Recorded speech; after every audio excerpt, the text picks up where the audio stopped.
All right, welcome in, welcome in. Dynasty Savvy Saturday stream. I guess before we jump into the fantasy talk here, we can announce, on the Discord, we got a fun channel going. We'll see if we have a challenge every week. I mean, we could try to, but this week's challenge of our brand new channel is basically you got to send a video of you like on one leg with your eyes closed and just see how long you can hold it for. Because apparently, yeah, I told the story last stream. Apparently, it's really hard to do that with your eyes closed, and I only found that out because I had completed this test in a fitness of a fitness assessment at my university, and the guy was like looking at me like I was crazy, saying like, "Dude, you're like the second one ever to do that," and I'm like, "You're joking, right?" So. Anyways, I posted a video of me doing it, and then I also said, I don't know if you watched that video, Dan. I said for the first person in the Discord to post them doing it. We don't even have anything that costs any money right now, but when we do, we'll give that person something for free. I like it. Like a channel subscription or whatever it is, membership. And I think it worked because I think someone posted a video, didn't they? Yeah, Trent posted a video of his girlfriend doing it. She's actually she was a gymnast, not anymore. Oh man. Actually, she should have really good balance because she does that like spin. And I did a class with her one time, and it was insane. And you gotta like actually like have a lot of core strength doing these weird things. It was hell. But anyways, yeah. So she posted a video. She did pretty good. She was pretty wobbly, but she did last quite a while, so she did pretty well. Okay. So I don't know if you want if you want to try it, you can do it. But for anyone else out there, join the Discord, give it a shot, and see what you can do. Yeah, I mean, yeah, I haven't even seen the video yet. So yeah, maybe at some point, if people want to see, we could even screen share here and pull up the Discord, and we could show everyone the videos. But yeah, I actually did try it after the last stream because you had mentioned that at the end. And so I was curious about it, and I had done it once before, and I remember being bad at it. And so I'm like, okay, let me try this again. So I did it like right after our stream ended, and yeah, I was still bad at it. So I see. Yeah. One thing I didn't disclose when Molly, who's like Trent's girlfriend, did it is I said yeah. Actually, I kind of did. I said like I think the way for like the assessment of the balance is because a lot of people put their arms out. So she kind of had her arms out. Like you're supposed to have your arms at the side, and you just barely lift up your foot. Basically, like minimal aid, and you kind of you can sway a little bit, but like not using your arms and stuff. And yeah, well, how long do you think you lasted there for? Oh God, I mean, like embarrassingly like little. I mean, like I don't even think I got to like 10 seconds. I mean, it was like.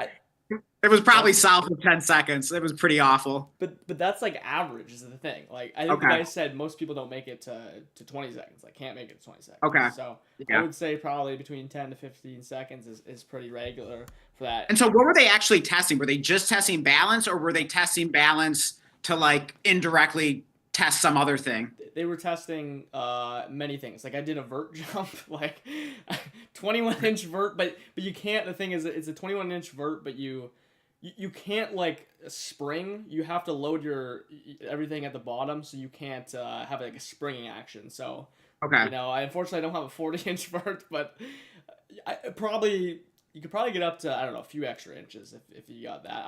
I'm terrible at jumping, so I was like pretty happy about that. And then they had to do like planking and stuff like that. But basically I had to do it for like an assignment where you had to like do an assessment and then kind of like write a whole paper based on your results and what it means, all this stuff. And I was really good at everything except for flexibility. I am like the worst at, and I was actually a goalie in hockey, which is really funny because they're normally pretty flexible. I was like 10th percentile in flexibility, like awful. So that was kind of like what they were doing, just the balance and core strength and all these things. Gotcha. And hey, we already got some people in the live chat, so yeah, let's say hi to everyone and start answering some questions here. We got Camex in here. He says, "Yo, what's up? Good to see you, Camex." We got Jay up. He says, "Yo, should I start Dart or Darnold?" got to be Dart, right? Dude, look, yeah. I mean, when I see Dart personally, I don't care about matchups. I'm just Yeah. throwing him in there basically over just about anyone. Like, obviously, you have their elite quarter. I throw him in over Lamar at this point until proven otherwise. You know. Oh yeah. In fact, I meant to start Dart over Lamar in this redraft league that I'm helping my brother with. But I was still nervous about Dart being listed as questionable. And I kept looking for updates and he kept being listed questionable, questionable, questionable. And I was just kind of nervous about it. And we had Lamar in there for the moment. And so, like, right after I leave Thanksgiving dinner, I'm like pulling up my phone. It's like, like a minute before like kickoff of like the Ravens game. And I check for the update. And it's like, oh man, like, Dart's off the, off the injury report. Okay, I'm going to switch it. And it like just like locked in as I was like trying to do it. Like, oh, it was brutal. And then sure enough, I mean, we won't even get into it because it would take too long. But that Ravens Bengals game was the most frustrating game of football I think I have ever watched from a fantasy perspective. Maybe we'll get into it later if people want to hear our takes. But Lamar gets 2 touchdowns called back. At least one of the calls. I don't know if you can call it questionable, but just bad luck, just unfortunate things. They also have 5 turnovers. I mean, I don't even have much hair left, but I wanted to pull it out. And then the Bengals, it's all field goals. Okay, don't even get me started on the game. But yeah, you're definitely starting Dart. I don't even care if it's 4 points, 6 points for passing. Don't even take just our word for that. I adjusted for basically the games where he wasn't starting. Since being a starter, he's at 26 point something points per game. I believe that would put him basically ahead of just about everyone except for I think who was the QB1, but maybe that's changed now. Maybe he technically would be the QB1 in points per game. Better than May and everything like that since being a starter, and that even includes leaving the game a bit early in the last time where he got concussed. So I would just play your best quarterback, and Dart's been that. Yeah, I think easy decision there. Also, Jacob agrees. Welcome, Jacob. Jacob also said start Dart. So yeah, I think that's a pretty easy one there. And then let's see, we have Church Boy Reg. Is that a new name, or have we had him in here before? Do you recognize that one, Blake? I actually don't recognize that one. So okay, hey, welcome to the channel. He says Ladd, Jefferson, Olave, and Michael Wilson. Pick 2. All right, so we got to pick start 2 of these 4. Ladd, Jefferson, Olave, and Michael Wilson. Well, how do you feel about Jefferson? So we have Max Brosmer making his first NFL start. Are you firing up Jefferson where you have him? You know what? I actually sold off all my Jefferson dynasty except for one. Wow. Thankfully, prior to McCarthy's return, and kind of in fear, I actually was telling Andrew that RB Squishy for I know James. Yeah. So. Yeah. And I told him, like, I just sold off all my Jeffersons for Jefferson prices, and I don't want him back when he's trying to trade him back to me. Honestly, I don't know what to do with him, man. He's got a UDFA quarterback. I'm hoping for the best. I really think you could justify playing Michael Wilson with Marv back over him. I'm terrified. What do you make of the Chargers? I mean, didn't Herbert have maybe correct me if I'm making this up. Didn't he have like 86 passing yards in the last game? And it was a good matchup against the Jags. So like, what the heck happened there? Like, are you trusting Ladd? That was a really, really wonky game, I believe. And they were down in the game. Like, weren't they passing? Like, how the heck are they down big, get blown out, but they, Herbert only throws for 86 yards or whatever. I'm gonna double check that. Yeah, I'm not sure. There's issues with all 4 of these players, by the way. Obviously Michael Wilson, you got Marv coming back, and Olave has back spasms. So this is very, very difficult. Honestly, Michael Wilson might be the player I feel best about, even if Marv returns. Yeah, crazy enough, just based off the 3 yards per route run Michael Wilson has had in those 2 games without Marv, and Marv's not 100% coming back, I genuinely just want to fall for the bait on Michael Wilson. I just want to put him out there and just see if I can. I feel like a must start. Like, I don't care who else is out there. Like, I kind of think Michael Wilson is just low key a must start. Yeah, all these guys have problems with them. I mean, I guess Ladd, it would just hurt like a bad week. I would honestly, personally, I would play Michael Wilson and Ladd, as insane as that sounds. If you need a floor though, just go Ladd and Jefferson is what I would say. I do think Michael Wilson's probably a better play slightly than Jefferson this weekend, and it really might not be slightly. It might end up being a much better play in total fantasy. Yeah, I agree with you. I think I'm going Michael Wilson and Ladd as well. Yeah. I mean, I think you can fire up Jefferson. I don't call him a desperation play, but maybe just more of like a low end starter until like we see what Brosmer is. If you don't need a ceiling, right? Like, I mean, these are different kind of, there has not really been a ceiling, and exactly, we don't know what Brosmer is. It's against Seattle. This could get ugly, man. So, And also, like when there's a new quarterback in, you just like never know who he's gonna favor. Like maybe he loves throwing to Hawkinson, maybe he loves throwing to Addison, maybe he has a connection with like Jalen Naylor. Like you just don't know. and they really might just try to run the ball a lot, right? So, Yeah, play it safe. yeah. So I mean, I really think like sitting Jefferson it is just not crazy at all. It's crazy that we've gotten to this point. I can certainly see What if Olave's active? Or I mean, were you assuming he's active? I'm assuming he's active. Okay. It's back spasms. I've had back spasms before. They're not good. I don't really know how he's gonna play through that at 100%. Gotcha. Should be doable with whatever all the medical stuff they got going on there. Yeah. But it's back spasms are not good. So. Yeah, I mean, if you liked Olave over Ladd, Church, or over Michael Wilson, by all means. I'm of course a little bit nervous about that. If there was no back spasms, I would say I'm throwing Olave in there 100%. So just by your discretion of if whether you think Olave will be affected or not, I would say you could factor that in. I hope that helps. Very difficult. I wish you good luck if you are going to sit Jefferson, because that obviously that doesn't feel very good. Yeah, and by the way, I gave Justin Herbert too much credit. He only had 81 passing yards in his last game, but they had the bye week. Maybe, hopefully, they self-scouted, figuring some things out, maybe get healthier. So I'm not going to worry too much about that. Yeah, I think you're firing up Michael Wilson and Ladd there. Thanks for the question. And then J-Up says, I've had a pretty good start in one league. I had CD and Kelsey play for me. Okay, that's, definitely a good start there.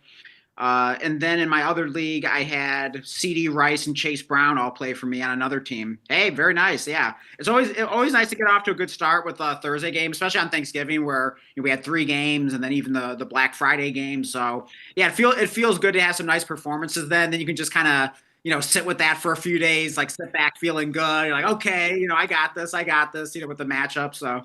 Yeah. No, I know you texted me, Dan. You were saying earlier about the frustrating match. It was funny because I was, everything was going amazing for me in that Bengals. Right. Ravens. I mean, maybe not amazing, but everything was going well because I don't have any Lamar or Flowers or whatever fired up. And I was playing against a lot of those guys. So right. That's pretty. So yeah, hey. Yeah, there's always a silver lining for someone out there, no matter what happens. So let me see. We have Mac G in the chat. He says, I need a wide receiver 2 and a flex.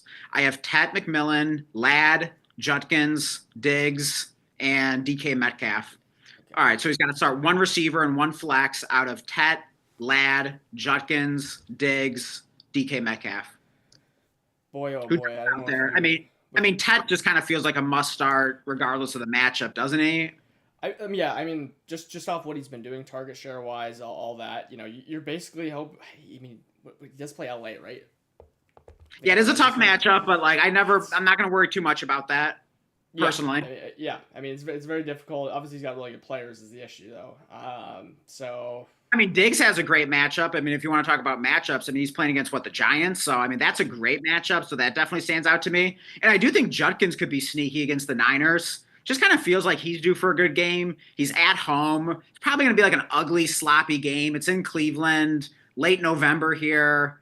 So I think it's probably – I mean, Ladd might be last of those, even though I think he's a fine start. I'm not even thinking about DK. So for me, it's between Tet, Diggs, and Judkins. What do you think? Is it down to those 3 for you? Really, with Judkins in DK, I would try to eliminate them. I mean, to me, I think it would just be Tet and Ladd. I'm just going to play my best players. Judkins really good, of course. Again, I just don't have too much confidence in Sugar Sanders lighting up the scoreboard. I guess what I would say is, they're literally not giving Sugar the ball in the red zone, according to last game. They were just running Wildcat. So that is a boost for Judkins if they can get to the red zone. Who was getting the Wildcats snaps? Was it Judkins or who? Judkins, yeah. So okay.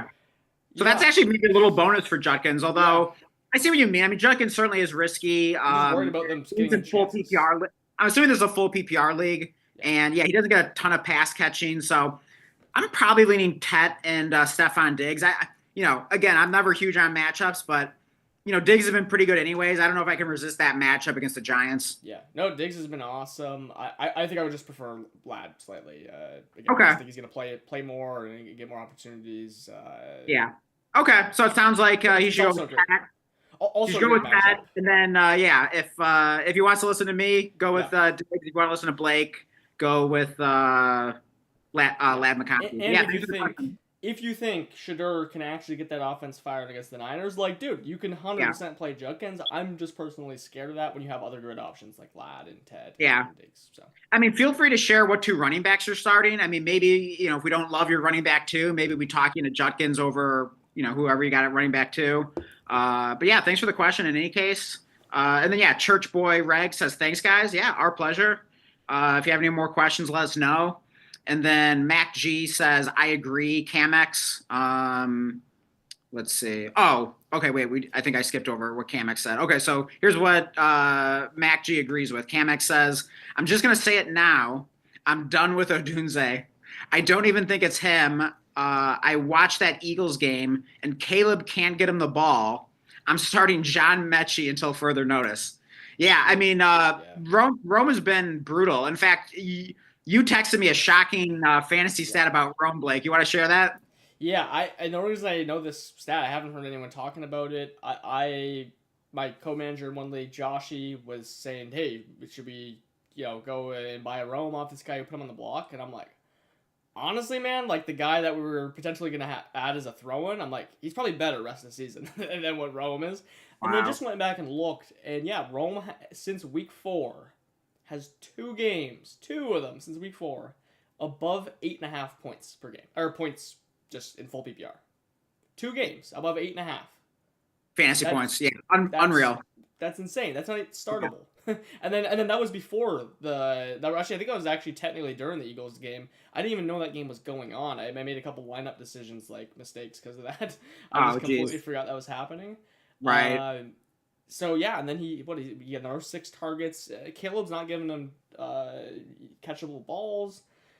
Yeah, I don't know that it's on Dunze. He's been a problem though. Yeah, and I don't know how yet the Bears keep winning games. So I guess it's like their defense forcing turnovers and their running game has been pretty good. I mean, Monangai had a monster game, so that was or not a monster, but a really good game. What do you have, like 140 yards or something like that? Both of the running backs had great games, I think. Oh, Swift was okay. Swift was good too. Yeah, I didn't look at the final box score, and I don't own any Swift, so yeah, I don't know. Somehow, some way, the Bears keep winning, but yeah, frustrating with Roma Dunze, and yeah, I think he's kind of an iffy, like, boom bust start rest away, honestly. 100%. Things couldn't turn around, but like, I don't know. We probably, if we were talking more about Rome, we would be saying that since like week 5 or whatever, week 6. So yeah, I don't know if things are going to turn around again. They're winning games, so that's pretty worrisome. Yeah. And then, but yeah, I do think John Mechie could be pretty good rest of the season. So I don't think it's crazy to say you're starting Mechie over Rome rest away. I mean, we'll see how it plays out, but I definitely don't think that's crazy. I mean, I'm definitely starting Mechie in some leagues this week, so hopefully Mechie makes it, 3 productive games in a row here. So don't think that's a crazy call at all. And then let's see, next comment we have, hey, Seb in the chat, good to see you. He says, bench 2, start 1, Henderson, Ladd, Cook, as in James Cook. Okay, yeah, I mean, I figure you're probably starting James Cook every week. But God, I mean, you got to start Henderson. So yeah, I think you're benching Ladd here. This is only start 1. He said bench 2 for. Oh shoot, yeah, my bad. Okay, oh man, okay, that is something. So that is. I mean, I'm just gonna start James Cook based off what he's been doing. Henderson absolutely could be the right play. Let me just see who Buffalo's playing. It's against Pittsburgh. It says it's a bad matchup. I don't know that that's actually like 100% true. Yeah, I'm not scared of the Steelers. Yeah, like I'm not scared of them. I'll start James Cook again. If you got a gut feeling of Henderson, like I'm a little bit nervous of maybe Stevenson's a little more healthy, gets a little bit more of the chunk. Maybe that's just not anything to worry about. I'm firing Henderson up when everywhere, by the way. But I'll still play. Oh yeah, I mean he's got that dream match against the Giants that I talked about. I mean I said that. I mean not that it was some bold call or anything like that. It was pretty obvious, but I mean that definitely seemed like a smash spot for Jahmyr Gibbs, and he had like his career game. Like I mean how many fantasy points did he score? Like 50, 60, depending on your scoring. I even had a league with a bunch of big play bonuses and like first down bonuses where he scored like 89. Yeah. So yeah, I mean, Gibbs just absolutely wrecked them. Henderson's a very similar running back. So man, like I'd be scared to death to bench Henderson. But on the other hand, I mean, Henderson had another dream matchup last week at the Bengals, only put up 11 fantasy points. So that's probably more of a fluke. I mean, he did have 18 carries. He did have 4 targets. So he fell on the one and the two in two different yeah, like drives, but the thing is they didn't give him the goal line touches after, so he could have had yeah, a monster game, but then and he would have if they gave him the goal line touches. Those guys didn't punch it in. Maybe he takes it back. He just doesn't have the goal line roll at the moment, so Cook. Actually, it's funny because some of these other Ray Davis and Ty Johnson are getting carries on the goal line, but we know James Cook will get all those opportunities. That could kind of be a shootout. but you're saying James Cook isn't the goal line running back? Well, look, Ty Johnson has been like getting, funny enough, a couple random like carries, and Ray Davis. But yes, James Cook is the goal line running back. What I'm saying is Henderson is not the goal line running back. Gotcha. Unlike Cook. Yeah. So for that reason, and they're both great plays. Yeah, I'm just sticking with Cook until proven otherwise. But a good problem to have if you're sitting. Henderson. Also, Seb says this is a chopped league, so that's that's a guillotine league. Does that impact your decision at all? I mean, this time of year, you're playing against elite teams. Are you swinging for the upside, or what's the strategy? Cook is the upside. What? James Cook is the upside. You gotta start James Cook, right? And so is Henderson, but just it's James Cook. It'd be pretty crazy to sit James Cook, regardless of the matchup. I mean, I'm the Henderson guy. I want to fire Henderson up everywhere, but I'm not sitting James Cook for Henderson. Just it's so tough. Gun to my head, I'm going to say Henderson, but you could be right. I certainly don't want to start either. It's hard to believe you don't have someone better, someone else you can bench. But I guess in a chopped league this time of year, every team that's left is just beyond loaded. I mean, that's the fun of it. So. Yeah, no, exactly. So. Yeah, but yeah, fun question. Appreciate it, Seb. Hope that helped. And then let's see. Next we have, Okay, Camex says, I don't think there's a silver lining for me. I started Gibbs and Odunze, LOL, and my opponent had A.J. Brown and Aubrey. Oh, man, that's brutal. Yeah, A.J. Brown had another big game. Yeah. He's been heating up lately. Yeah, doesn't feel like a silver lining, but hey, you never know. I mean, things can change quickly in fantasy, so make sure you still set your best lineup. You never know what can happen. Yeah, I mean, things change really quickly on Sunday, Yeah. And then Frank Nunez, welcome. He says, go blue. All right. Yeah, I mean, hey, appreciate the support even on a day like this. Pretty rough game against Ohio State there. I didn't even get a chance to watch much of the game. I watched like a little bit of the first half with my dad, but then I had to drive 4 hours to my house in northern Michigan, and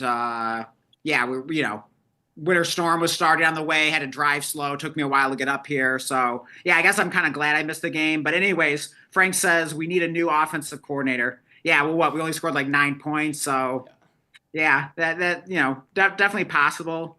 Yeah, but hey, hopefully it'll be better next year. But hey, pretty good track record against Ohio State the past several years. So, we're bound to lose one here eventually. But yeah, appreciate the comment, the support. And then let's see, we have Fenny Whopper. That looks like a new name in the chat. Welcome. Says, just made a trade in my dynasty. How does it sound? Traded Jackson Smith and Jigba for CeeDee Lamb, a 26-second, 27-second, yes, 28 first. What do you think, Blake? Yes, I love that. I love that. That is awesome. I mean, yeah, between Lamb and JSN, I mean, honestly, at least for now, I would definitely just have the youth as the tiebreaker because JSN's scoring more. They're both awesome. But you're getting just any first involved. I don't care if it's 28. Sweet, I'll take that. Get a couple seconds on top. That's just textbook. Yeah, I mean that's pretty great. I mean that's probably too good to pass up. Are you doing? I mean, I assume you're doing that, Blake, even if you're a contender, right? Yeah, I mean, CeeDee Lamb is CeeDee Lamb. Hey, what did he just score last game? 20. Yeah, big game on Thanksgiving. Yeah. That was great to see. We've been waiting for a while. It feels like, especially with Pickens being so hot. Yeah, exactly. It was only a matter of time until he, finds the end zone there. Target share has been good and everything on him. CeeDee Lamb so. That's awesome. Yeah, that's just a classic tear down trade. I mean, I love those. So yeah, very well done there, Fenny. And then let's see. Mac G says I started Gibbs and I have James Cook as my 2 running back. Okay, well, hey, I mean, hopefully James Cook puts up like a 30 or 40 burger for you. It gets you back in it. But yeah, rough game for Gibbs, especially coming off that crazy like 50, 60 point game the week before. So yeah, that was rough to see. Rough game for my Lions. So yeah, kind of a rough week of football so far, at least from a real life perspective for me. But yeah, I don't know. I mean, fantasy hasn't been too much better, but not too bad actually. Actually, you know what? That Cowboys Chiefs game was probably the best thing. Yeah, that was great. I started two Mahomes. I think I had what like two CD Lamb, and yeah, it was so that at least has saved things a little bit for me personally. And then let's see, we have Camex says, "What's crazy about Rome is that he's getting 7 targets a game on average too." Yeah. Yeah, targets haven't been too bad. Yeah, I mean that's like the targets have been there, but man, like the catches and the fantasy Yeah, points need to catch up. And again, I think eventually they will. Is it going to right. be the like next week? Is it going to be the week after the season? I don't know. It's yeah, not too much trust there, unfortunately, bro. Yeah. And then Seb says, Packers about to put an end to this Bears run. Don't worry about the Bears. Williams about to meet Parsons. All right. Okay. Hey, Seb's talking big. Is Packers got the big win there on Thanksgiving. That was pretty rough. Yeah, we won't go there, but hey, congratulations to Seb's Packers there. And then Fenny Whopper says another dynasty trade I made, would love input. Traded Justin Jefferson and my 26th third for Drake London and his 26th first, projected late first to be fair. Okay, so he moves Jefferson in a third in 26. He gets London and the other manager's 26 first. So what do you think, Blake? Yeah, I mean, I'm loving Fenny's trades here. It's textbook. Yeah, Of course, if you're contending, I mean, here's the funny part. If you're contending, yeah, we don't know exactly what's going to go on with London. I mean, seriously, right? Like, is he going to come back? Is he yeah. going to be good if he comes back?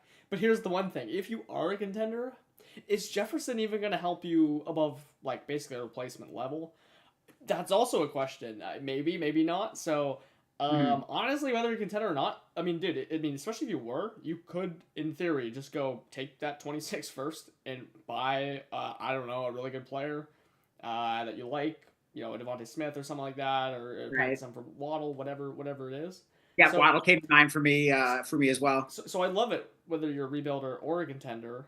And again, this is just like textbook. You're getting a first Yeah. for to go from one really talented receiver to another, and this time you're getting younger. Maybe there is some concern about the Penix or who the heck's going to be the quarterback. Look, I'm not even. The same thing is going on for Jefferson right now. I'm not even worrying about that, considering both of them have the issue. I love that trade. Oh yeah, I love it too. I give that trade an A. I mean, Jefferson and London basically feel like the same thing, both from a redraft perspective rest of the season and from a dynasty perspective. Because the irony, or just the crazy thing to say is that it's very possible, it's in the range of outcomes that both Jefferson and London are both useless the rest of the season. It's Yeah. at least possible. You know what I mean? London, maybe because he doesn't play again rest of the season for all we know. It's possible. And Jefferson, who knows what he's going to do rest of the season. I mean, it might be worse to have him on your team because then you're going to be tempted to start him and he could screw you. Not to say that there isn't a scenario where he's good, but hey, London could also come back. So yeah, I'll make the swap there if I can turn a third into a first. I don't care if it's late. I don't care if it's the 112. That's a great trade. No, yeah, absolutely. You're just getting a first. Like that's awesome. Yeah. Yeah. Yeah, great trading there. Very well done. Keep it up. And then Take Mac. sorry, take notes of these Fenny. Like these are textbook. Yes, exactly. These are the Yeah. guys trades. Definitely be taking some notes here while Yeah. while looking at these Fenny Whopper trades. And hey, by the way, we got 9 people watching right now. Yeah. Great having everyone here. Definitely drop us a like if you would be so kind. And yeah, if you want to support the channel, best thing you do is just make sure you're subbed. That really helps us a lot. Really trying to grow it. Get to 200 subs would be amazing. Yeah. So yeah, appreciate everyone's support. We are going to answer everyone's questions tonight. And so, yeah, we will get on with the next one. We have Mac G saying the Bears run game is slowing down the receivers play. Oh, is slowing down the receivers play as of now. Okay. Yeah, So, yeah. They're pounding the rock. Yeah, exactly. Yeah. Both Monanga and Swift. I mean, that was probably. I actually really didn't get a chance to watch like a lot of those games there. I was doing stuff. Yeah, I didn't see a lot of the Yeah, Eagles Bears either. yeah, but it just sounded like they're running all over them. So, Yeah. I mean, good for Bears running backs. Bad for. I mean, dude, yeah, these Bears receiver options. I mean, you really can't trust them. Yeah. Redraft at all, right? You don't no 10-10 premium. Again, you might get Loveland in there if you get no You better don't feel good option, about but starting any of them, like Burden, DJ yeah, Moore. I mean, just like any given huge. week, any of them Yeah, could go off, but you don't feel great about anyone. exactly. Yeah, any can go off. It really might be a fluke. Like DJ Moore was like, I mean, literally the only time DJ Moore scores is when he's like wide open. There's like a busted coverage. I swear, dude. Yeah. Which I think he randomly scored like 2 touchdowns, like I guess 2 weeks ago now. But yeah, they have all a chance to pop off, but you don't feel good about starting them. Yeah, for sure. And just real quick, what do you think about like Monangai rest of the season? Like, I mean, is he? I don't know. Is he almost like flirting with being like a top 24 running back rest of the season at this point, or am I getting carried away with that? I mean, like it feels like it because he keeps falling in the end zone. Yeah. Again, I don't really expect that based off the running back rushing share to keep happening. We played him and because Right. Benson was out and Yeah. it's better than nothing. Like he's like a top 30 running back or something like that. Or I don't know. I don't have a list in front of me. He just keeps producing somehow, some way. Either falls in the end zone, yeah. or he gets a lot of touches, or he gets a lot of yards, or The issue though is that he's not like some clear top 24 running back right now at all because Swift's running back rushing share has been awesome. His workload has not went anywhere basically. Again, I know Monanga had a bunch of touches. They just ran the ball. But could this be like Gibbs and Montgomery last year, where they were just like both like each scoring a touchdown every week, and it's Ben Johnson offense? I mean, kind of easy comparison, right? Yeah. I mean, I didn't even think about that. It's kind of happening right now. You feel good about him if you got him stashed on your bench. I'll say that. Yeah, for sure. And then Seb says, well, I started Saquon and St. Brown, and then he put a nervous emoji. Yeah, that's rough there. Oh, boy. And he says, still got me a shot, though, 100, trying to make final 2. That's for his chopped.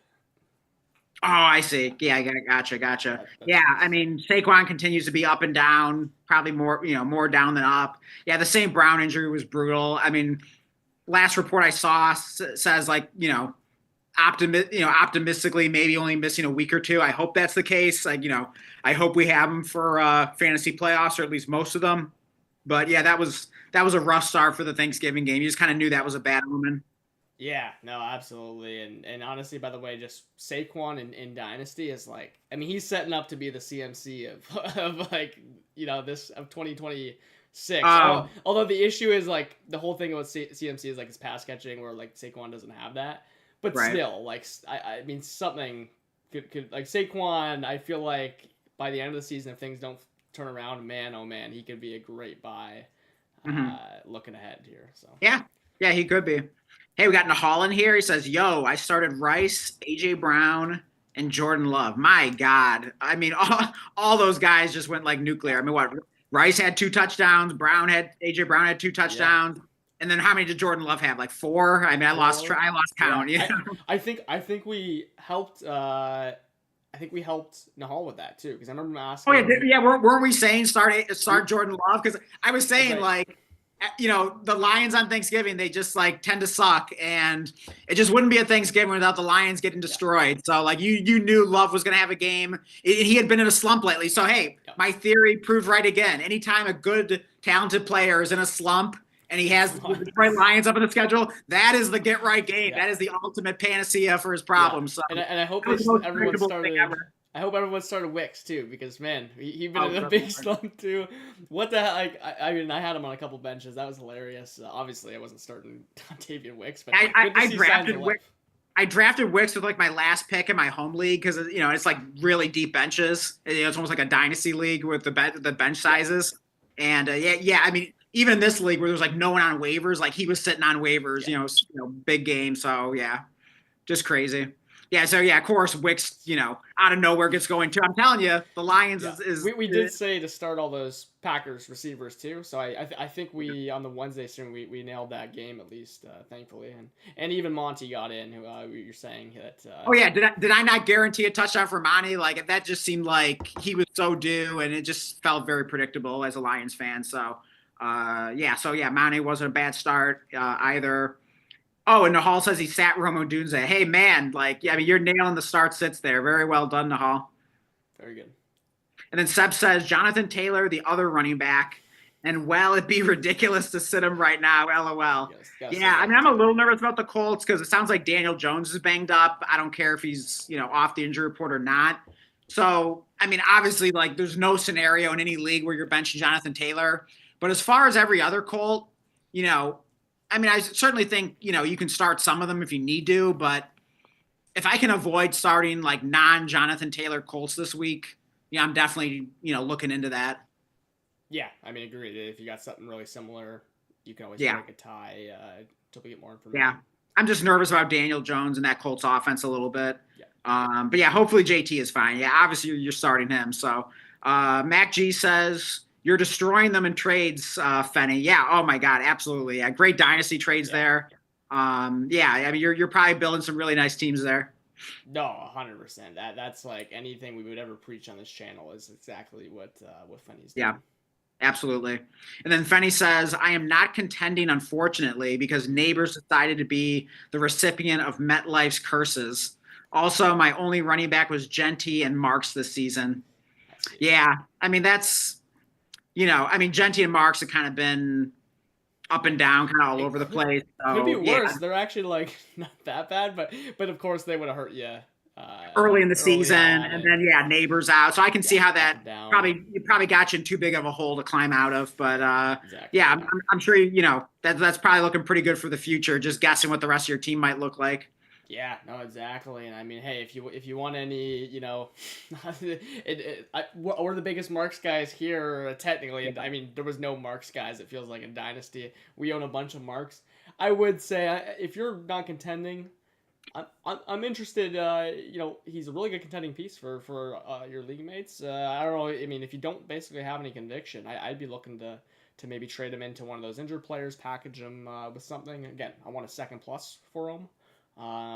But someone I'm as a rebuilder myself looking to potentially move off from. I mean, it's just because he's a good player, but can we trust him next year? I don't know. Yeah, I mean, if you can get even like a mid to late 26 second and like a interesting plus, like a Jalen Noel or something like that, I'm doing that every time. I think a trade like that would super well. And I just traded away a Woody Marks on a rebuilder. I'd mentioned this trade in the last stream briefly, but basically I got Kyler Murray and Cam Scatterbo for my rebuilder, and I had to send away Woody Marks, Trey Benson, Alec Pierce, and like a third and 27. And it's a point per carry league, like 0.25 point per carry. So so I'm definitely looking to cash out on Woody Marks if I'm a rebuilder. You just sparked an idea for the Discord. It's trade of the week. Hey, but here it is though. It could be something where we say a move to do that week. That's like a challenge. This is like the trade of the week, but the trade of the rest of the fantasy season. Okay. Trade Woody Marks. Yeah. And go get Cam Scatterbo. One way or another. Now, don't go crazy adding something, but I would certainly add something. What would you add? Would you add like a mid to late third, or like what would you be willing? I would certainly do that. And again, I actually want to be like, look, I'm careful trading for Scatterbo. Let me be very clear. He's an injured running back. It's going to be 24 years old and 4 draft capital. Yeah, 4th round.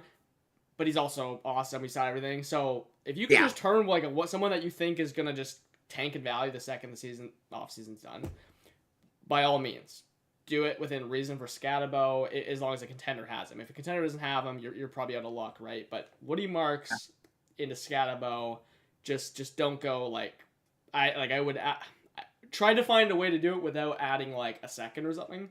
Maybe add a third and some junk or whatever. I don't know, but that's the maybe you send like a third and like some kind of junk player that a contender could kind of use. Yeah, and maybe you ask for like a 4th kickback as like a starting offer or something like that. Yeah, I mean, if you really want it, if you didn't have any conviction on a guy like Michael Wilson, you could do like Woody Marks and Michael Wilson. Dude, that would like have to get you Scatterbo if the guy was a contender and needed the players.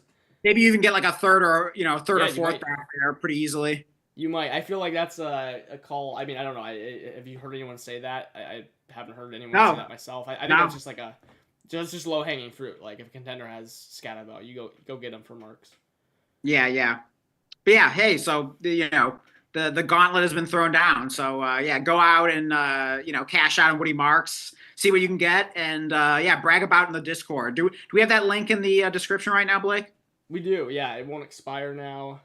Okay. Yeah. Awesome. So yeah, click on the description and definitely join our Discord. Definitely building a fun community over there. Got lots of different text channels. So yeah, it's a lot of fun. So yeah, definitely join us over there. And yeah, you can always ask your start sit questions in between live streams. Get some smart answers from people. So yeah, definitely check that out. And then let's see. Camex says apparently Penix's injury is making the Falcons considering their direction they want to head in. Interesting. Yeah, I mean, it's just comedy. They do the Cousins, and then they draft Penix, and it's like, dude, I mean, Yeah. what's like, I mean, I know they didn't know he was gonna have torn ACL, although that he already had a multiple in college. So, I mean, if that's is true, that's pretty funny, honestly, from like the Falcons' perspective of just like the QB carousel. It couldn't be burning more assets to just keep. Yeah, I definitely don't feel great about owning Penix in Dynasty. I only have one share, and it's on the same. It's in a 14-team league where, like, basically my only other quarterback is Bryce Young. So, like, I'm probably royally screwed there. I'm probably gonna have to like down tier from like London or Ted or something, which is like depressing as hell. But I don't know. I'll cross that bridge when I come to it. But man, like Penix does not feel good in Dynasty. Yeah, I mean, I guess what I would say is like if you can't move on from them, and no one will give you anything from them, like whatever, you can just hang on to them and just hope for the best. Like Yeah, exactly. You never know. I mean, how many times have we seen like Daniel Jones and Geno Smith and Stafford and Baker and on and on and on. Sam Darnold. Yeah. So I'm definitely like not trying to buy Penix, but I'm like if I still own them, like I'm just probably just looking to hang on and hope for the best. Hey, I mean, just an idea that came to mind, not to sidetrack, into something just completely involving me, but what would you need on top of Kyler Murray to move like a Penix or Bryce Young? So if you're doing Kyler Murray, like, do you think you get something on top of Kyler Murray, giving like Penix or Bryce Young in Dynasty? No. I mean, I think Murray's tanked, but I don't think there's any chance you get. I mean, unless someone really likes and trusts in Bryce Young. Would you swap him straight up at this point? Just gamble on I would go Kyler Murray. Murray. I would gamble on Kyler Murray, 100%. Okay. Yeah. Interesting. Maybe I'll try to do that in that league. Anyways, back to the live chat here. Fenny Whopper says, in my defense, I got JSN for Matthew Golden and 2 firsts early in the season. I didn't want to trade him because he was like my savior, but the owner was way too eager, LOL. Okay, so yeah, you definitely paid top dollar, but honestly, that probably wasn't even that bad of a trade. I mean, Golden doesn't look too amazing right now, to say the least. And yeah, I don't know where the first were, but yeah, I think overall you did pretty good there. As long as they weren't like early first, you did well. But then you just turned him into Lamb and a first, so you did well, of course. For sure. Yeah, good stuff. And then hey, we got Michael Harden here. Good to see you. He says, "Bros, what's good? How's it going? Hope Thanksgiving was great for you both." Yeah, I had a very good Thanksgiving. Not the greatest football wise, but fantasy wasn't too horrible. So yeah, can't complain too much. Definitely grateful for many things. So yeah, it's all good, Michael. Hope your Thanksgiving was good as well. And then Michael says, can you believe that all that discussing and time we spent my start sits and none of it mattered because I played against Gibbs. Oh my God, that's brutal. That's right. You gotta tell us, who did you end up going with? Because I don't know that we know who exactly went with. But I think, we know it didn't matter. You played against Gibbs. At least I think we got the Genty part right. I think we both were just like, yes, we went around so many times, but ultimately the one thing we both agreed on was start Genty, and that was a good call. Yeah, that was the thing. If anyone listened to the Tootin advice, you got burnt just like me, unfortunately. So apologies for that. But like honestly, that same logic could be applied to what we just saw with Monangai. Good workload, taking over kind of the backfield. If you didn't start Monangai this week because of what Tootin did last week, it was the exact same scenario. Although Monangai didn't have the ankle injury, of course. And it paid off this time. So, like, obviously, you want to buy in when these rookie running backs are getting a lot of work, taking over the backfield, trending up. I guess just caution. It seemed like Tootin was going to be full go, but right back to where he was pre-week 11. So that was pretty unfortunate. Yeah. What are you going to do about that? I mean, you don't expect to see it, but, it happens sometimes. But, hey, at least it didn't matter, That's unfortunate right, about yeah. it. So, Yeah. I think Monty would have only scored a couple more points anyways, so whatever. As Yeah, long as it's yeah. not I mean, guaranteed. yeah. I guess I kept saying like start Mountie every week. I was wrong when he played the Eagles. I was wrong when he played the Giants. But hey, I went for 3 in a row against the Packers, and he finally fell into the end zone. So hey, blind squirrels always finds acorn once in a while. So in any case, let's see. Seb says got me another love share from Diggs. After begging him, LOL. Amazing how everyone talks down about Love, but never want to trade him. And then he put a blank face emoji there. And then he says, not Diggs, just others. Yeah, I mean, Seb was badly trying to get some Jordan Love shares. Of course, Seb's a big Packers fan. And yeah, he finally got one from you. Actually, it was on the league that Seb and I co-manage, Waste Management. And then I think Seb just got another Love share in a league, didn't he? No. Yeah, he didn't get that one from me. He got that from someone else. Oh, In the gotcha. other league, he got it from me. But like, Okay. I had Jordan Love. We missed playoffs. I just had too many injuries, and so we're basically just building for next year. And one thing I don't like doing is tearing up to like an elite quarterback or whatever. Right. At complete max prices, especially when they're not scoring good, and like you just don't tear up when you're rebuilding. Yeah, and that elite quarterback is Lamar Jackson, right? Yeah. So I definitely understand why Seb wanted to get off him. I basically just gave him an offer. It's like, all right, like I'll do this. If you don't want to do it, that's fine. I can't justify giving you any more for a right. I do hope Lamar's going to bounce back. I do think he does, but it's I mean honestly, one of the most shocking what is it, 3 or 4 weeks in a row of I think 3 games with 0 passing touchdowns. I mean, 2 got called back. It was a weird game with the turnovers and these touchdowns getting called back. I mean, if those touchdowns aren't called back and he has 2 touchdowns, okay, it's not amazing, but we're probably not panicking at this moment. We're probably saying, oh, he's fine. He's back. He's trending the right direction. He'll be fine, Yeah, no, exactly. I do think he's I mean, the one thing I would say though is I'm careful with these quarterbacks because I can just imagine. I wasn't playing Dynasty when Cam Newton, but imagine when Cam Newton started slowing down. People are like, oh, it's fine, it's Cam Newton, and then it's like, well, that's gonna be Josh Allen and Lamar one day here. So right, sure. They're about at that age where Newton was slowing down. So I don't think that's gonna happen. Oh, really? Wow. Newton slowed down really quick, 29 or 30. So okay. Wow, I didn't realize it was quite that early. I thought it was more 32.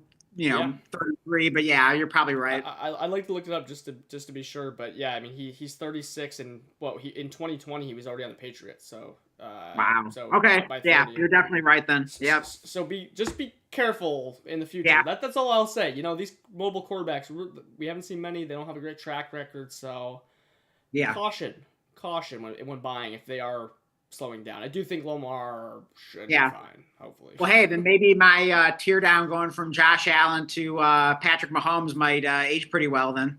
Yeah, I mean, genuinely, if I don't care about any fantasy points now, at least Mahomes, I think he should be a good quarterback for a long time. I mean, imagine if he could throw a deep ball.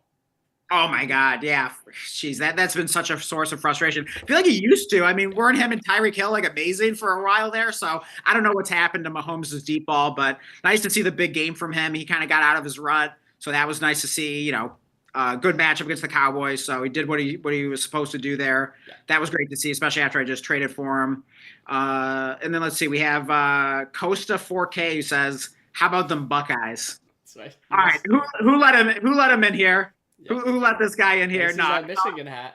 That's I'm fighting it. I can only blame myself. But hey, I'm always a proud Wolverine. Win or lose. But hey, congrats to the Buckeyes. Hate saying that. I'm glad I didn't see the game. But hey, we'll be back. Yeah, and real quick, one thing I want to ask is this Carnell Tate guy. I saw you had a touchdown and a pretty decent game. Have you seen much of that guy? I know he's one of the top receiver prospects in this class. No, I haven't seen much of him, but I've heard good things, and I think Seb mentioned him as well. Of course, Seb is a Buckeye fan, so definitely gonna have to look into him some more.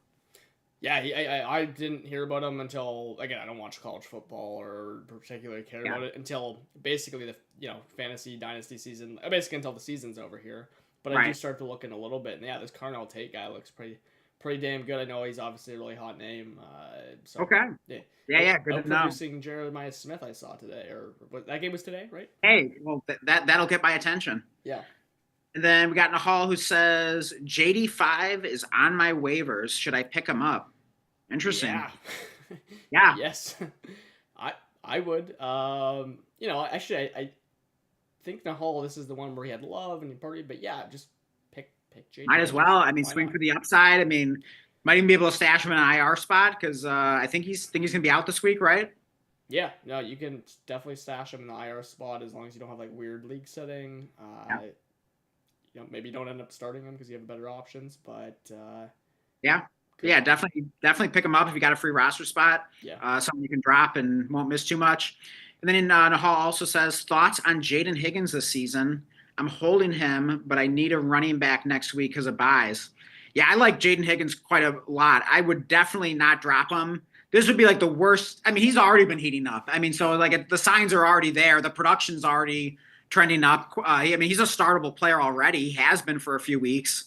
And this would be the worst possible time to drop a rookie wide receiver who's trending up. I mean, I'm not saying he's guaranteed to explode the rest of the season, but it's in the range of outcomes. I mean, especially if there was a Nico injury, but even without one, like I love Jaden Higgins. Matt, I sold all my dynasty shares of him. And I didn't want to sell any shares of him. It just sort of happened. One of the moves was really stupid. We won't get into that, but I only had like 2 shares. But yeah, I'd love to get a share back in Dynasty somewhere. But I really love him. Do not drop him. Yeah. Here's the one thing though. I agree with all that, but I believe Nahal is just complete. I mean, he's sitting Odunze and Lad maybe or Ibuka and stuff like that. So I mean, he's going to be a loaded receiver. There's probably really good receivers on the waiver wire as well for just like streaming. So like if he says he needs running backs coming up. So if that's the case, if you're sitting one of like Lad or Ibuka and stuff like that, I don't want to drop Higgins at all in a normal league. But in a really shallow one, if you need running backs and there's someone there, like I would way rather have like one of the names I've been picking up is like Blake Corum. Like if something happens in a Kyron, I definitely want Blake Corum over Jaden Higgins. You know what I mean? And so it's just one of those league settings things. Like if he's in a shallow league, if he's sitting at Buka or someone already, I think you can drop Jaden Higgins. Unfortunately, I mean, would you be stunned if Jaden Higgins like outscored guys like Romo Dunze and Emeka Buka rest of the season? No, I wouldn't be stunned. But is Higgins going to be in your lineup doing that? Because if not, At this point, I might feel better about starting Jaden Higgins than like Buka or Dunze. I mean, it's possible. Anything's possible, but it's not a clear up. The thing is, if he can get a good running back, he can have like such a better range of outcomes. Like it would be pretty shocking if Jaden Higgins was like literally an everyday starter, and you got that trust right now. For an injury is how you can get that with a running back. Again, maybe it would be helpful to see the running backs. Based off the information I have limited on Nahal, I would say go get a running back. So are you dropping Higgins then, or what player are you dropping? If Higgins is his worst player, then I again in a normal league you're not dropping Higgins like for benches, but so you would still prefer Odunze over Higgins the rest of the season? I would have to. If things turn around or there's an injury, the trust will be much quicker to come back if whatever needs to happen. Maybe it's DJ Moore getting hurt or who knows. I don't know. But I know, but the thing about Higgins is like I actually feel good about starting him each and every week, and he's been producing like each and every week. Whereas Odunze, you just don't know what you're getting. So I guess maybe you could say like okay, the spike week potential is a little better with Odunze or whatever, but I don't know. Like I might drop Odunze. Yeah, I'm just not dropping Odunze at this point. And here's the thing with Higgins, right? I mean, maybe if you told me he's playing 100% snaps and those are going to lead to even more targets. I mean, he's barely a full-time player right now. And again, he's doing stuff on it. He's scoring touchdowns. That's awesome. But if he's not going to be a full-time player, I mean, like, I'm definitely dropping him over. He just feels like he's trending up, whereas like Odunze feels like he's trending down slash kind of plateauing. Like, I just like the guy who's trending up, and I feel like Higgins snaps are going to keep going up, and maybe we do see like an unexpected explosion from him. Not guaranteeing that by any means, but I would just look for any other solution other than dropping Jaden Higgins personally. Can I do any kind of 2-for-1 trade where I get like the slightest upgrade? What can I package? Odunze. What can I get packaging a Odunze and a Mecca Buka? Can I get like what would be a nice receiver upgrade for those two? Anyone come to mind? His deadline's definitely done Oh, that way. okay, fair enough. Shoot, that sucks. Yeah, because those redraft ones come obviously before playoffs, but yeah, I hear you. But the one thing, I mean, you look at the first 4 weeks of Odunze, like, again, he was getting touchdowns, all that stuff, like that could flip back on. Again, I'm not predicting that, but if it did, like, you're gonna need that. I don't think a Nico Collins injury like guarantees that Higgins is a league winner. It would certainly help. If I knew Nico Collins was out, then yeah, you could certainly consider keeping him over one of these Rome's guys. But in general, we're definitely both fans of Jaden Higgins, so keep him if you can. But I guess if you drop him, Blake approves of it. I do not personally. I'd drop Rome. Message that in the Discord, Nahal, so we can look after. We can see what these running backs actually are, and like again, you more information would be helpful. Yeah, you always have these crazy receivers, and this might be the same league you're asking also starting Buka or Lad. And like again, like if that's just the case, like one more option in the receiver room is like, I don't know. Do I need that? I don't know. There's probably really good streaming options on the waiver wire, anyways. Right. I want something that can like impact my lineup. Like a running back if an injury. Yeah. So which one are you starting, Buka or Lad this week? Yeah, very, very, very difficult. If Baker plays, I am just banking on regression. Like, Buka has literally completely went from 100 whatever 100% overperforming to the complete opposite. Like, I think he's caught like one deep ball since like week 4 or whatever. He was going nuts. The targets have been there. I just worry he's like hit the rookie wall, and you got, there's like sounds like a 50-50 chance Bridgewater could be in there, and I don't really know what to expect from him. I'm going Lad McConkey all day here. It just feels like a Buka may have hit the wall. Like, I just don't, I'm not Buka buying looks like a desperation start to me right now. I'm not buying it one bit. Look, because here's the thing: if Baker's not playing, yes. Lad, absolutely. I'm not playing a receiver for Teddy Bridgewater in 2026, unless he goes out and shows us a reason to do so. But if Baker's in there, and I at least have confidence he's gonna like not be complete trash again, that's all up to you. Again, he's earning crazy targets.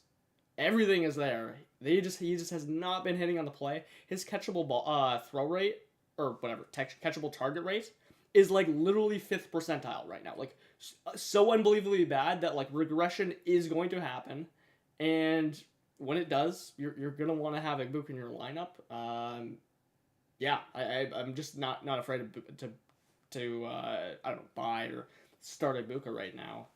I mean, it's crazy how he went from biggest like overperformer to biggest underperformer. Yeah. For real. So, it'll be interesting to see what Buka does rest of the season, and also how that'll impact like his dynasty value. That'll be a really fascinating one to watch. Yeah. That says, I remember it wasn't about the points. I was trying to offer Drake May too. It was my inner Packer fan that truly wanted him under any circumstances, win or lose in that league.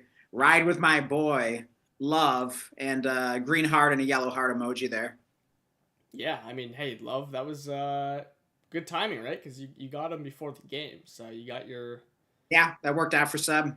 You got your 40, whatever he scored. Yeah, he avoided the Lamar Jackson, detonation there. You're welcome, Seb. So, it's funny because like the deal was so crazy just because it was like I gave you a first, and I mean whatever the hell Caleb Johnson and who was it, DK are gonna be.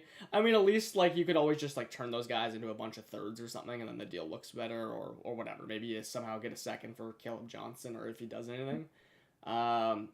I didn't think it like looked like a good trade, but I was pretty shocked. Like people in the league were like really thought it was fair, which like makes sense because they were just adjusting to like Lamar just hasn't been startable. So I don't know. I'm glad it's worked out for you so far. And I Yeah, and think then he wins up. Nahal says I can't put him on IR. That's I alluding see. to Jaden Daniels. So are you still picking him up? Are you dropping Yeah. Jaden Higgins for Jaden Daniels? Yeah, like let's hear these quarterbacks in the whole, because again, I think you had Purdy and Love. Again, if that's the case, I'm gonna throw him out there. There's probably really good quarterbacks on the waiver wire. This got to be like a 10 man or something, right? Just if Daniels Yeah, is I mean, I sitting might there. be tempted to drop maybe I drop Purdy for Jaden Daniels, just swing for the upside. And I still got Jordan Love I can fall back on, so I could see doing a Yeah, move like you that. might be able to sit Purdy or like start Purdy off the waiver wire or something, or just some other quarterback with a good matchup. So Right. I look if Daniels is coming back. I feel he has Dart in this league too. It could be a different league. But you just can't leave Daniels on the waiver wire, even coming back off injury. Yeah. If he puts up a great game, you're gonna want him going into fantasy playoffs. Yeah, I mean, not that I'm predicting it, but could Jaden Daniels be one of these guys who's just had a bad slash up and down year and in and out of the lineups with his health, and then all of a sudden he gets healthy week 15 and puts up like a 40 burger and oh man, you needed Jaden Daniels to win fantasy championships this season. You just never know, that could happen. Yeah, he's been hurt and he's had no weapons. Like Terry McLaurin, Hmm. just I Although don't know. McLaurin back, Exactly. supposedly healthy, he's off the injury report, so maybe Exactly. Yeah, he's a little coming something. back. Yeah. Look. I mean, here's the thing. Jason Daniels, actually for fantasy points, wasn't even bad when he was in there. He was just doing the Josh Allen before the explosion week, whatever, a couple weeks ago, and he's only scoring 19.8 points plus every week. Oh boy, dang, Right. I only got 19 or 23 points. Right. Yeah, I mean, if he comes back and puts a game up, we're gonna change our minds on him real quick. So I want to have him just in case. And then we have Ski Bin Ski Built. I think that's a new name. I think so. So Yeah. welcome to the channel. It says Rome shares are tough right now. I could have gotten Higgins and redraft waivers, but chose Jaden Reed long term. Okay, so I assume you're talking about Jaden Higgins. And Jaden Reed. Yeah, Jaden Higgins and Jaden Reed. Yeah, I mean, Higgins has definitely been a nice. Jaden Higgins has definitely been a nice waiver wire guy. We were just talking about him. I mean, Jaden Reed could still be something. I mean, we'll see if he's back healthy next week. He could be kind of interesting down the stretch here. So, I mean, it doesn't look great right now, for picking Reed over Higgins, but we'll see how it works out. There's still time left. Yeah. But yeah, That's an interesting one, by the way, because I can see why someone would pick Jaden Reed over. That's where I would prefer Higgins, probably in most cases. And because he's a rookie and he's ascending, all that stuff. And Reed, we don't know what the injury is, but we've always been big Jaden Reed guys here. So, right. Again, look, maybe with Kraft out, I certainly see the logic of wanting to get Jaden Reed. I was looking for him, he wasn't available. But yeah, that'll be interesting to see how that works out, or if even maybe one or both of them actually really could be usable at the end of the season. And then we have Yared Z Best. I'm pretty sure that's a new name. Welcome to the channel. It says, hey guys, for sure starting Jefferson or start McLaurin, Jawan or Fannin. 50-50 right now. When to get in. My team choked 2 weeks in a row. Boy. And a frowning emoji. So, all right. We got to help him out here. He needs a win to get into the playoffs. Let's help him out. We've got 2 decisions. Jefferson or McLaurin. Yeah, I want to give him the best advice we can here. Jefferson. Yeah, I mean we just said to start. Okay, if he needed a true ceiling to start Michael Wilson over Jefferson. Right. Look, McLaurin coming off this injury, man, I don't know. Do you have? Yeah. I could genuinely see it just okay, he's right back to normal, or I mean, here's the thing, his normal was 6 fantasy points at the start of the season. Yeah, it's not like he's been great when he's been out there. Obviously, the sample size is small. Yeah. There's going to be no Jaden Daniels. It's a pretty bad matchup against the Broncos. I think they might get Pat Surtain back as well. So, yeah. I mean, I'm actually starting McLaurin in the listener league just out of sheer desperation. I should have started Isaiah Likely. It's a 0.75 tight end premium. I threw Isaiah Likely into my starting lineup the day of, just on a whim, and I pulled him out 2 minutes before kickoff, and yeah, was definitely hating myself for that one. That's why you should never make those last-minute lineup changes. Learn from my stupid mistakes. When will I ever learn? Yeah. But yeah, I think I'm going Jefferson there. Yeah, look, if you lined up Jefferson and McLaurin across the board, Jefferson, maybe it's not like substantial in some category. He's gonna still be better in every single way. So if he doesn't score more fantasy points, I'm sorry, it's got to be Jefferson. Again, Yeah. target share and everything will be there. Just hope he gets in the end zone or makes a big play. And again, that McCarthy's been so bad. Maybe Brosmer is somehow an upgrade for his targets. I don't know. And maybe he just like funnel, like maybe just like loads Jefferson with like all the targets he can handle. Just like, hey, just let me throw to my best player a bunch. Like maybe it's like a Penix to London kind of situation. Yeah, like that's what Davis Mills was doing to Nico for 2 of the 3 weeks. So could be something like that. And then Juwan or Fannin. That's a really tough one. I think both are pretty good starts this week. I'm going to lean Juwan Johnson just on his consistency this year. I mean, he's been like a pretty solid tight end one. It seems like you can just kind of count on him every week, regardless of matchup. I mean, Fannin I like too, but Browns are still a little iffy. It's in Cleveland. Who knows about the weather, and it just feels like a sloppy game with the Niners. So, I mean, I'm definitely starting Fannin in a couple places. Like, definitely think he's a solid start. Definitely don't mind him.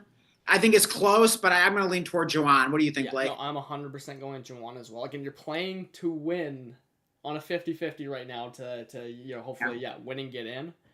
And Fannin, they were just running wildcat in the red zone.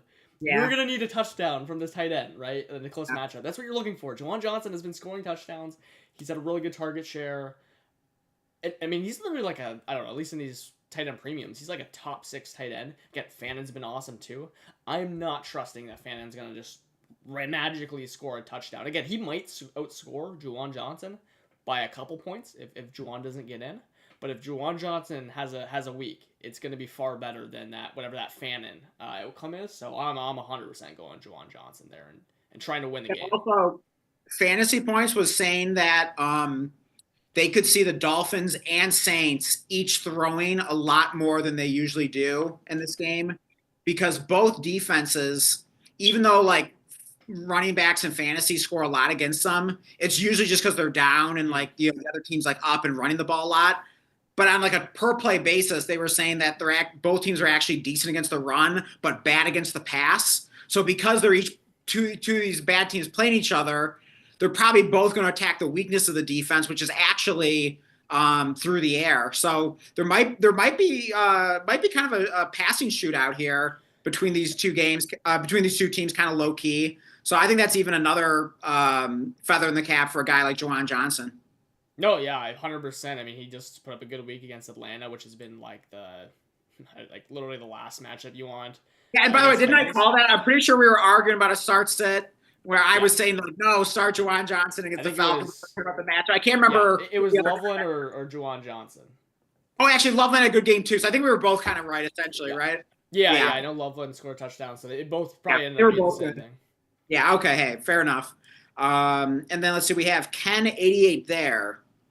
Have you seen the name before? Yeah, I think I thought that looked familiar. Yeah, great to have you back here. He says, I started Zay Flowers, so I'm already behind. Do I start Jaden Higgins, Abuka, Jacoby Myers, Kayshon Boutte? Okay, then he has to start 2 of those. So let's answer that question first. So we got to start 2 of Jaden Higgins, Abuka, Jacoby Myers, Boutte.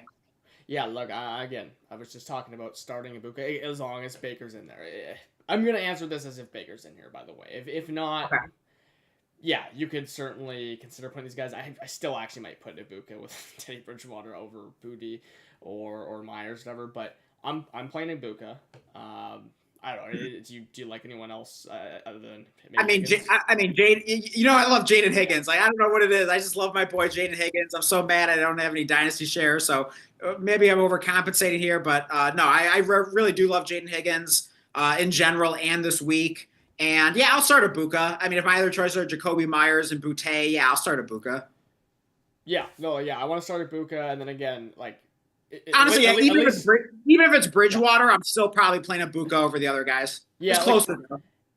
Booty with the injury and everything, I actually think he could be a really good desperation play. But again, you have Jaden Higgins. I know Jacoby Myers. Yeah, Is I don't solid. mind I don't mind Boutte because it's a great matchup and he did nothing last week, so he's probably due for just like a random good week in the good matchup. So I do think Boutte could be sneaky. I wouldn't be discouraged I too still want to much. play.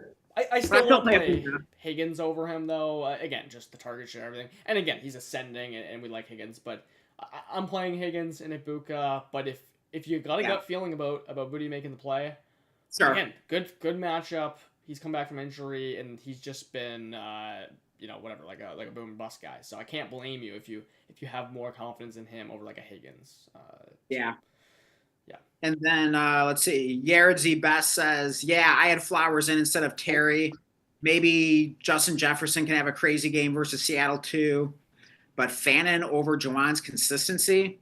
Nah, no, we're definitely going Jawan. So yeah, hopefully. Yeah, you skipped, by the way, the tight end question that Ken had. Oh gosh, I'm sorry, my bad. Let's go back to that. So yeah, the tight end question is Stranger Gadsden when and he says that he's starting Herbert. So this is for Ken. Yeah, I mean, dude, that's a really tough call because Strange has been awesome. I'm personally just gonna go Gadsden. You got the stack. I'm just gonna bet in, and hopefully, again, they kind of just correlate. Gadsden gets a touchdown. It's probably gonna help you in your matchup. I know Strange has been pretty awesome, so again, I would say if you have a gut feeling about Strange, that's not crazy at all. There's a lot of mouths to feed with Brian Thomas coming back. I'm a little worried about that. I'm just going to go with Gadsden. I mean, we love Gadsden here. Yeah. Yeah, sorry for referencing fantasy points so much, but I always seem to watch their like matchup show like before I come on here, and it helps me get some good information for not only my own decisions but also to kind of pass on and help everyone here. So yeah, definitely not trying to promote them or anything, but hey, just giving them credit because like they do have a lot of good information there. But for what it's worth, they were saying that Brian Thomas didn't really look healthy against the Raiders in their last game. Oh, I guess that was week 9 though, but I don't know. I guess maybe they're just skeptical of his first week back and everything. So I'm not sure what to think of Brian Thomas and how that might affect Brenton Strange, but I guess it wouldn't necessarily be a positive. I was gonna say it probably doesn't help him. Is the thing. Yeah, it probably doesn't help exactly. So, so wait, which way did you lean toward Gaston? I'm just going Gaston. He has Herbert. Let's just put all the marbles in on the Chargers against Las Vegas. Again, really easy matchup for the pass game, or at least for receivers. But wait, who the Jags are playing the Titans? Okay. I mean, Titans usually get killed by the receivers more so than the tight ends, but definitely not afraid to start a tight end against them. That's a tough one. Like, I kind of just want to say Strange. He's been so consistent. And maybe Gadsden's due, but I don't know. I'm just a little nervous about him. My gut's saying Strange, but I do think it's a bit of a coin flip there. No, that's 100% feeling like a coin flip this week. Yeah. I agree. Again, just kind of the Herbert thing makes you feel a little bit better about just kind of trying to play to win. Yeah, I mean, if it's like a non PPR, maybe I'd lean more toward Gadsden there, better chance of a touchdown. But if it's a full PPR, I'm going to lean slightly towards Strange personally. It's close. Fair enough. Yeah. And then let's see. So next question, Hall. No. Let's get it. I think I see here, right? Oh. Let's get it. It is here. Welcome back. Good to see you. You want to read this question? Oh yeah. So yeah, let's get it. Says, "What's up, fellas? Good to see ya. Having a hard time with picking 2. Marv, if he plays, a little iffy on him. Brian Thomas, Jacoby Myers, Jameer DK, or Darnell Mooney. All right, so we got to start 2 of these. So let's assume Marv plays. So it's between Marv, Brian Thomas, Myers, Jameer DK, Darnell Mooney. What do you think, Blake? Did we answer this week or last week? Because we definitely answered a receiver room, and I'm just wondering because how did it work out with whatever we answered? Because I swear we were telling you to play DK either this week or last week. Yeah. If it was last week, that aged well, but if it was this week, again, he hasn't played. So, yeah, I mean, God, that is so tough. I mean, literally, I think last time I was answering it, it was there's a problem with every single one of these players. I think I said BTJ. I was just playing my best player because everyone has issues. Yeah, BTJ and and God, one of DK or Mooney for me. What about you? I do think Mooney's startable. I mean, I don't feel like amazing about it. Um, yeah. I mean, not like amazing options here. I'm probably just riding Chimere DK. Seems like he's been pretty good over the last handful of weeks. So probably just sticking with that. Also, Elik Iomanor is questionable again. Of course, like Ridley's on IR, and I mean, they don't have like too many other players to throw to. I mean, I think didn't they like elevate what's his name, the UDFA? Yeah, Restrepo. Yeah, they did. Yeah, He had 6 targets last game, by the way. yeah. So that's even kind of a sneaky pickup in Dynasty. I noticed you picked him up. I'm like, huh, like, and then I looked into it, like, oh, okay, that's Yeah. pretty sneaky. So, but yeah, I think I'd go DK, and then, gosh, I don't know. I mean, you got the 2 Jags. Don't feel like amazing about either. Uh, I might just go Mooney here, just because he did something last week. London's out. Cousins, we know Cousins likes Mooney. I'm gonna go DK and Mooney, but can't say I feel amazing about it. I guess I'll just like steer clear of both of the Jags. Yeah, I mean it's tough. Yeah, I don't know. I'm gonna go BTJ. And I'm gonna say DK as well. Again, honestly, if I knew Marv was gonna be 100% and stuff, I'd probably just kind of be a coward and say play Marv and hope for a touchdown. But again, DK's been really. I mean, the target share and everything's been pretty good with him. I know he's kind of been up and down a little bit with the injury a couple weeks ago. You know But what? I'm gonna say Marvin DK. I mean, like I think Mooney's a fine start, but like yeah. at that point, Darnell Mooney, like okay, just give me Marv. I'll just roll Yeah. the dice. Give No, me Marvin. fair enough. Like that's why I'm playing BTJ. It's the same reason I'm Okay, saying. yeah, same logic. So I can respect that. I can respect it. Good luck. Good luck. Let's get it. He said Yeah. last week we did say play DK, and then All because right. Myers and Dobbs again. I think we said Dobbs and DK last week because Yeah. we were telling him to fire up Dobbs, who I think had a down week last week. Yeah, and DK had a punt return touchdown, so like pretty fluky. Yeah. He mentioned. Hey, we'll take it. We'll take it anyway. Dude, that is one thing, by the way, and I'm not like actually being like, yeah, he's gonna get a punt return, but Right. he's got 2 this year for punt returns. He's like also the leading yardage guy for kick returns. He's a threat. It's kind of like Parker Washington, who has 1 or 2 as well.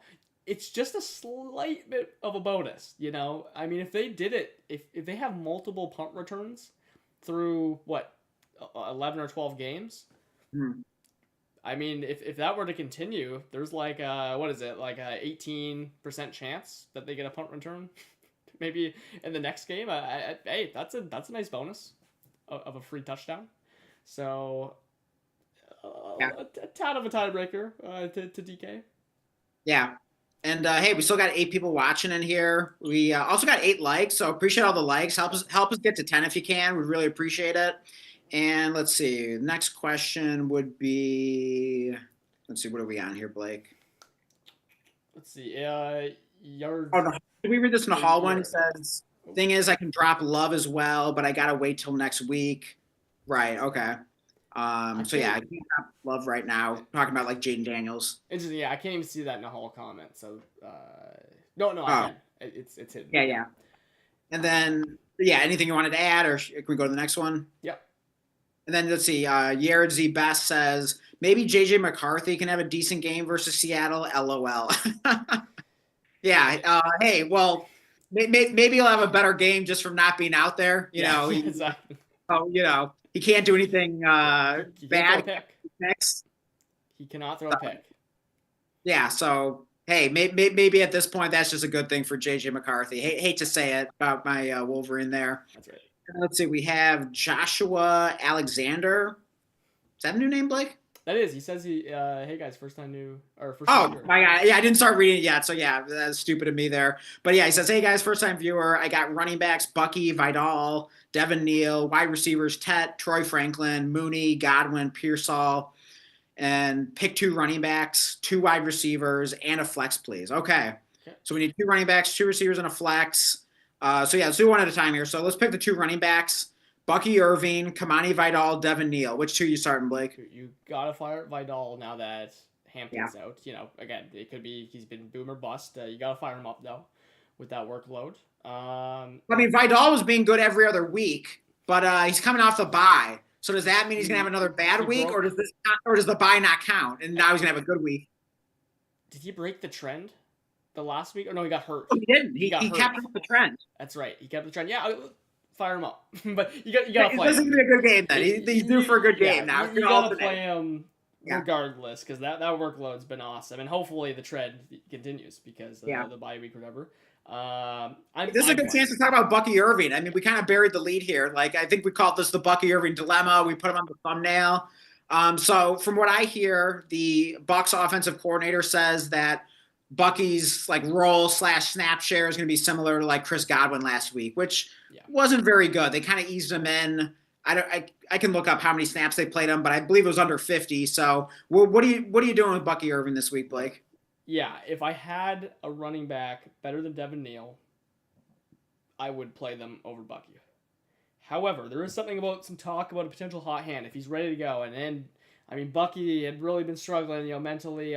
Maybe this dude's just like ready to go out there and just like go nuts and just kind of look. I don't know. I'm starting Bucky, expecting the worst, hoping the best.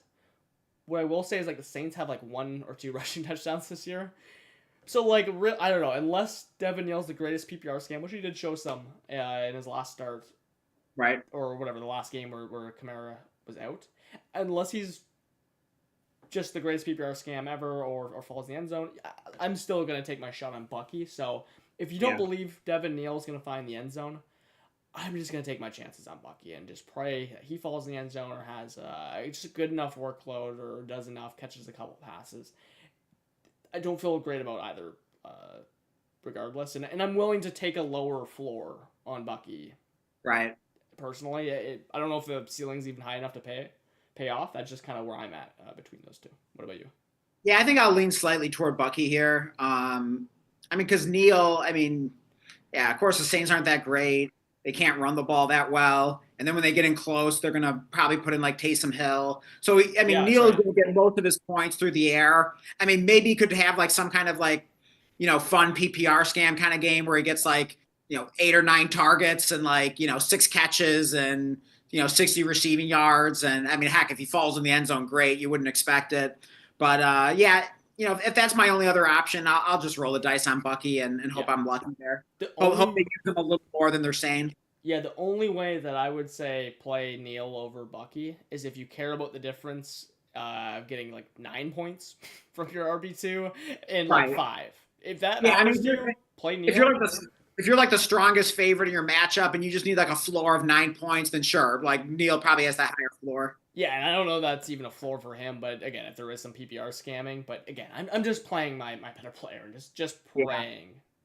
Yeah, go down swinging with Bucky. You've been waiting this long to play him. Just fire him up, have some fun. So, and then we got to start 2 wide receivers of Tet, Troy Franklin, Mooney, Godwin, Pearsall. Yeah. I would not start Pearsall.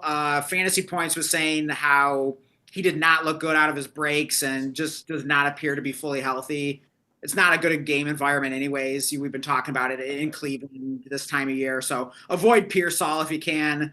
Avoid Godwin until we see something. Yeah. So, you're starting Tet, and then who do you like between Franklin and Mooney, Blake? Yeah, I'm still going. Franklin's just been so good that I'm gonna start him. Yeah, I agree. So I'd go Tet and Franklin there, and then we need 1 flex. So I guess that would be between Devin Neal, Darnell Mooney. I guess just those 2, right? Lord. Yeah, I'd have to. I don't know. Yeah, I'm not educated enough here on Pearsall. I just know that his first read target share has been abysmal, like at least like his first week back, kind of like a decoy. But I thought it looked good on like some clips that I saw. But again, that's just really? a couple routes. Like he was like toasting, but he just wasn't being looked at. I would just go. That's weird. Yeah, definitely different from what Fantasy Points was saying. So I don't know. It's kind of strange. That was the first game back, though. I didn't see anything about last game back. Okay, I think they were talking more about last game. So I don't know. That'd be weird though for him to getting less healthy than you'd think he'd be getting more healthy. But hey, it doesn't always work that way. So 49ers are always getting banged up. So honestly, I think Pearsall needs to earn his way into my lineup, and this is not the game where I'm going to roll the dice on him. So that's fair. I think I'm going to lean toward. I'm leaning Mooney for the same reason I said for Bucky. Like if the difference between 3 or 5 and 9 fantasy points matters to you, But again, Mooney can just like get a bomb or whatever. He's actually had pretty strong target shares outside like last week, funny enough, which was his good week. Just praying for a big play off Mooney. He can actually score a touchdown. I don't believe like Neil has a really much of a chance.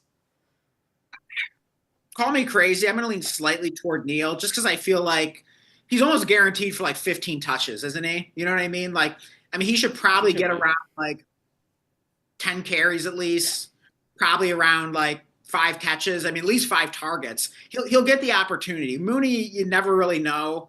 So yeah, I don't feel amazing about either. I could definitely see going Mooney. That's kind of a coin flip, just on a kind of gut call and just sort of like the guaranteed touches. I'm going to lean slightly Neil.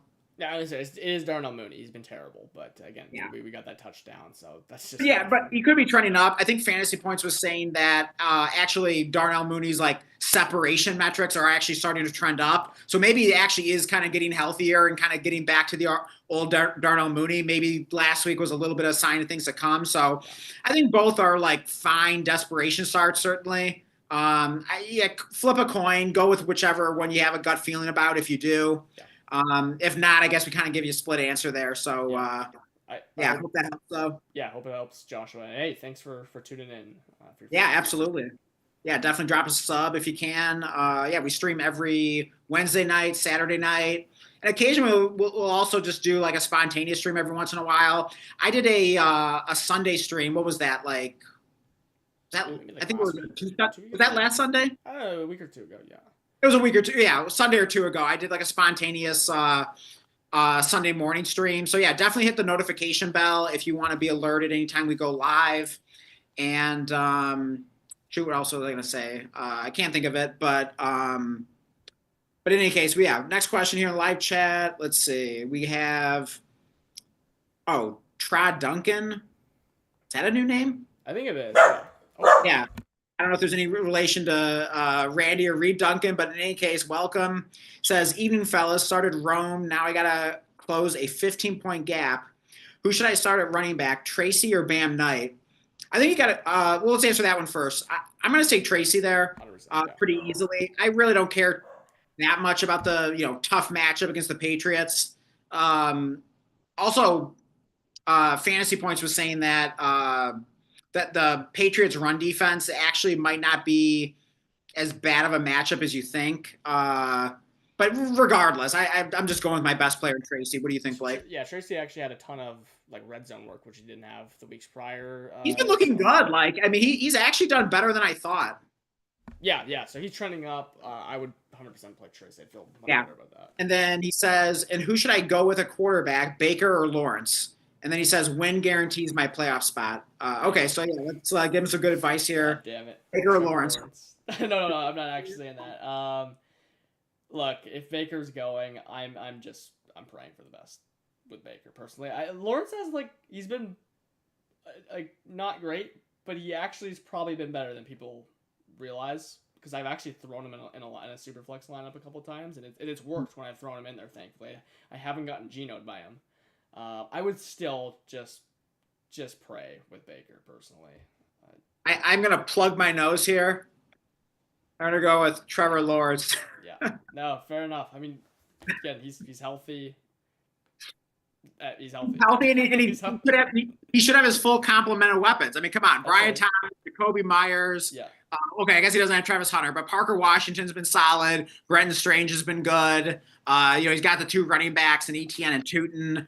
I mean, come on, if Trevor Lawrence can't fall into 20 fantasy points here, we got a pretty big problem. I'm actually just looking back. He's actually been even better than I thought, and I was saying I think he's been better than what other people. Yeah, and I hate Trevor Lawrence. So if I'm saying Trevor Lawrence, there's hopefully there got to be something to it there. But in a vacuum, I mean, if Baker's fully healthy, and I felt confident about that. Yeah, I mean, normally I'm going Baker 100 times out of 100, but I don't know about his health. He's kind of been in a slump. The Bucks haven't been great.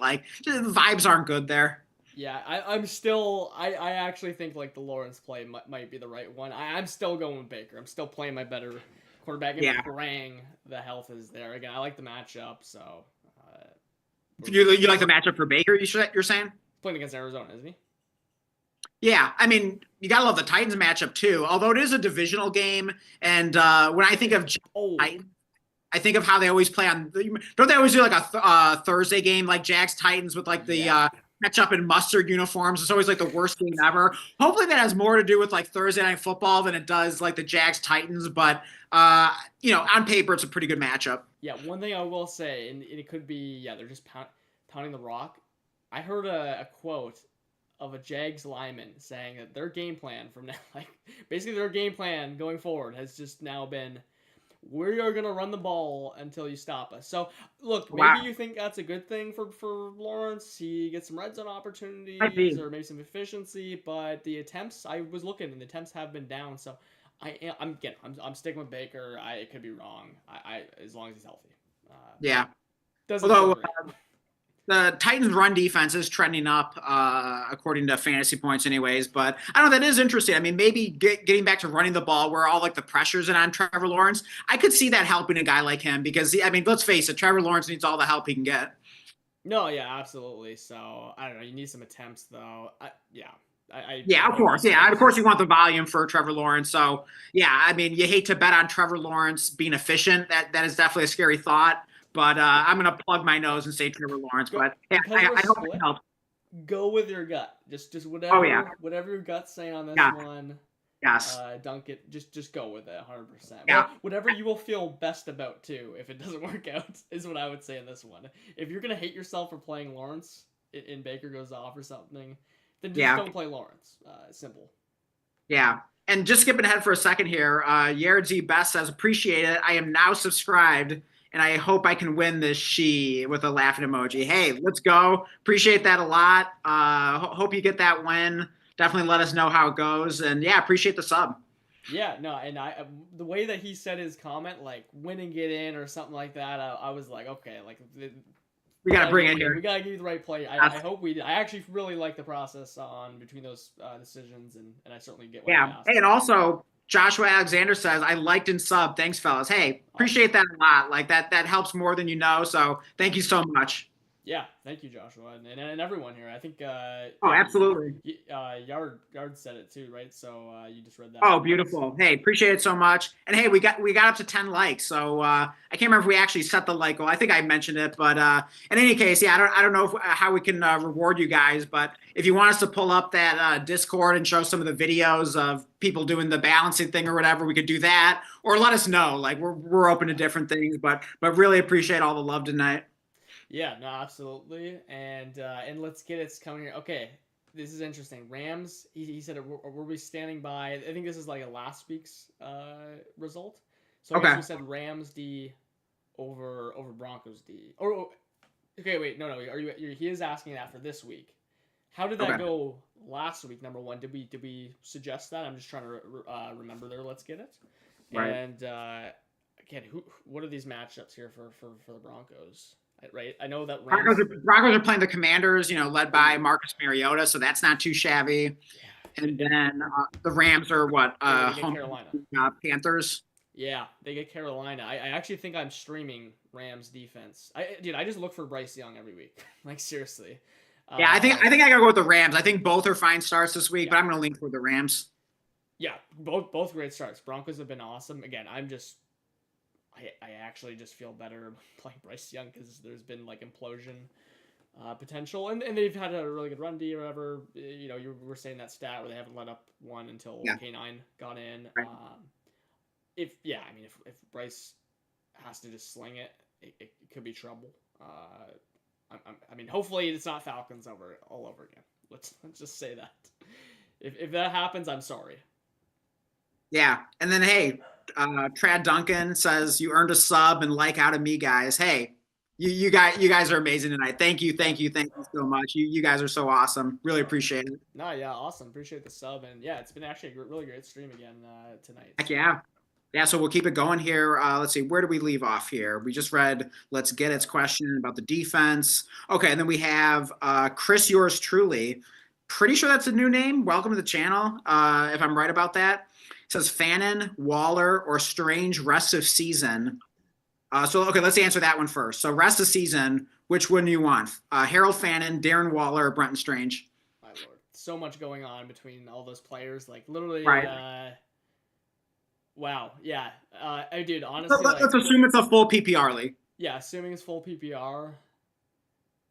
Again, That's a like, tough one. Man, yeah. those three would have to be ranked all really pretty close together the rest of the season, wouldn't they? Yeah, I mean, Waller's just a complete wild card, right? Like, if he is having full route participation or close to it, and Right. healthy, again, I probably want him because I again, the think he has the touchdowns. highest ceiling. As weird as that sounds, I mean, I know like Fannin has like the rookie potential, but But he's on the he's Browns and Shador Sanders and yeah, all that. the Like, it Browns.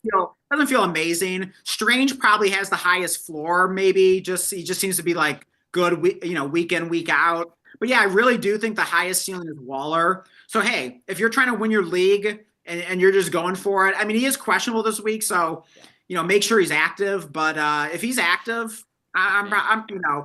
I mean, Yeah. ideally, in the perfect world, I wouldn't start him the first week back. But if I have to, I do probably like Waller as the highest ceiling rest of the season. Like if you had to keep one this week, only one of these guys, I'll just say Strange because I think you could maybe get Waller, like pick him up maybe next week Yeah, or get Fannin back, something like that. Like, but if you can keep two of these guys again, like I'm actually making sure I'm keeping Waller out of one of these, and then between Fannin and Strange, that's very very close.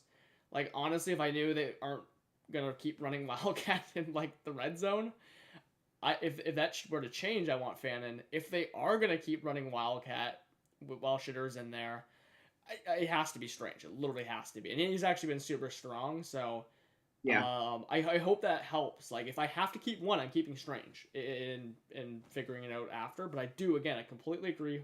Touchdowns will create the highest ceiling. That's definitely Waller, if healthy. I just don't know. Is it gonna happen this week? I have no idea. I don't know. I think anyone knows. You know what I'm curious about? Like, how many of these three tight ends are on like waivers right now? You know what I mean? Because like, if this is one of those shallow leagues where like every week on waivers you have like a Jawan Johnson, a Brenton Strange, a Harold Fannin type, maybe you just swing for the upside on Waller, and just start him in his first week back. I mean, we saw Waller score 2 touchdowns in his first week back coming out of retirement, so he's shown he can do it. So if you really just need to go for the ceiling, and there's always going to be like some kind of high floor tight end on waivers every week, I might be willing to just roll the dice on Waller, because if he does come out and scores 2 touchdowns, then you might be boxed out on waivers trying to get him back next week. Yeah, no, that's a fair point. Like exactly, if that matters like at all, like you don't think you'll be Yeah, able to pick him up or something. But yeah, for starting this week, I would say Strange. Rest of season though, like Waller is the most intriguing yeah, for ceiling. I hope that answers yeah, the for sure. question. And then And he then he also also asked Vidal or Rico Dowdle this week. yeah, and Vidal again is gonna have a great workload, all that stuff. But I think Dowdle. I mean, I know he's technically been down. Because he scored 12 and then 15 twice. But like, dude, that's pretty awesome. Like that's a good Vidal week. I'm starting Dowdle and I'm not asking any questions personally. That might be the smart play, and I hope you're right, Blake. And I don't know, maybe I'm saying to bench Dottle at least in this situation, because I'm hoping that I'm gonna reverse jinx him and he's gonna have a big game, and then I'm gonna be happy both for my shares of him rest of season and for wherever I'm starting him this week. But I'm gonna say Vidal. Like it just seems like he seems like a pretty safe bet. I would expect the Chargers to beat the Raiders pretty decisively. It should be a run-heavy game. Vidal's the guy. He's the true workhorse there. I just feel like there's a higher floor there.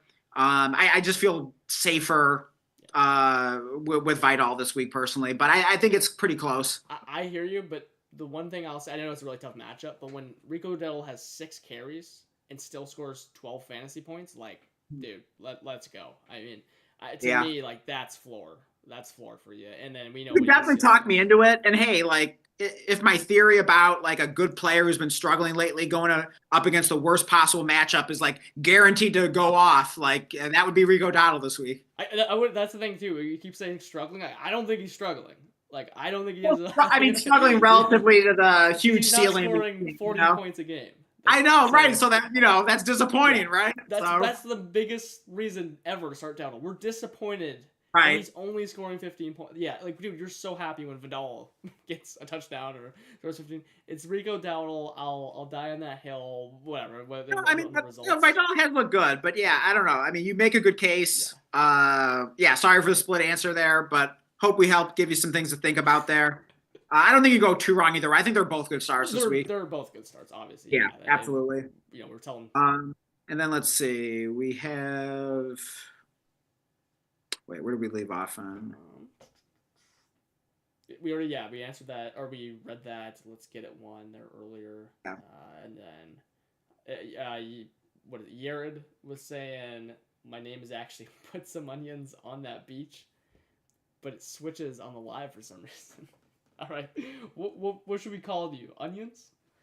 Put some onions. Interesting. Good, Yeah. good Some to kind of have you YouTube here, bits there. and thanks for the sub again. Oh yeah, absolutely. Heck yeah. Um, let's see. Okay, wait. We answered about the defense. Okay, the tight end rest of the season. We did that. Okay, and then we did. Okay, Vidal versus Dottle. Okay, and then we have let's get it saying you did LOL. I ended up starting Myers and Dobbs. Should have put in DK. Yeah, that punt return for a touchdown though, so slightly fluke. Yeah. We read that I think when we were Oh, answering sorry. Sorry. let's get it there earlier about. I was asking him about who because That's he right. keeps coming with those gross receivers of who to start. Right. I was like forgetting if we like how many times we answered that one, but I love it. So I wanted to know how it went last week. Yeah. Okay, then we have J up saying pick two to start: RV, Genty, Henderson, and Judkins. So we got to pick two of these four running backs. And he actually just fixed it to say three. Oh, three. Okay, so start three of them. Okay, so we only have to bench one. So which three are you starting here, Blake? Yeah, I mean I'm firing up Hendy 100%. Like he's number Absolutely, no question. Wow, it's so funny. Genty has been just awesome scoring through like the air, like Right. through the ground. They're just screwed. They cannot create anything on the ground. It's just not Genty's fault. It's just that O line is awful, and whatever they're going. Actually, Chip Kelly got fired. Maybe that's even a boost. Right. Yeah, you never know. I would personally say though, I can't believe I'm saying like sit Genty. Yeah. I personally, just because your options are also actually two rookie running backs, I just have a certain level of conviction on Harvey to just have a good workload as well, and I think he can find the end zone, have a good target share as well. I really think to me it's between Harvey and Genty. Like I'm gonna play Judkins, I'm gonna play Hendy, and it's just Harvey and Genty feel so similar as a play this week. Harvey and Genty. Okay. I mean, Judkins hasn't been that great his past four games. I mean, his fantasy points are like, 5, 10, 6, 17. Hasn't been great. He doesn't have a real high floor. I do think this could be a good game, home against the Niners, like I was saying earlier, but it still just kind of feels like you don't really know what you're getting each week. It doesn't seem like the floor or ceiling are like particularly high. So, gosh, I mean, I hate to say it. I might be leaning toward benching Judkins there. I just feel like Genty's ceiling is higher with the pass catching, even though the matchup isn't great. But, I'm not going to make too much of the matchup.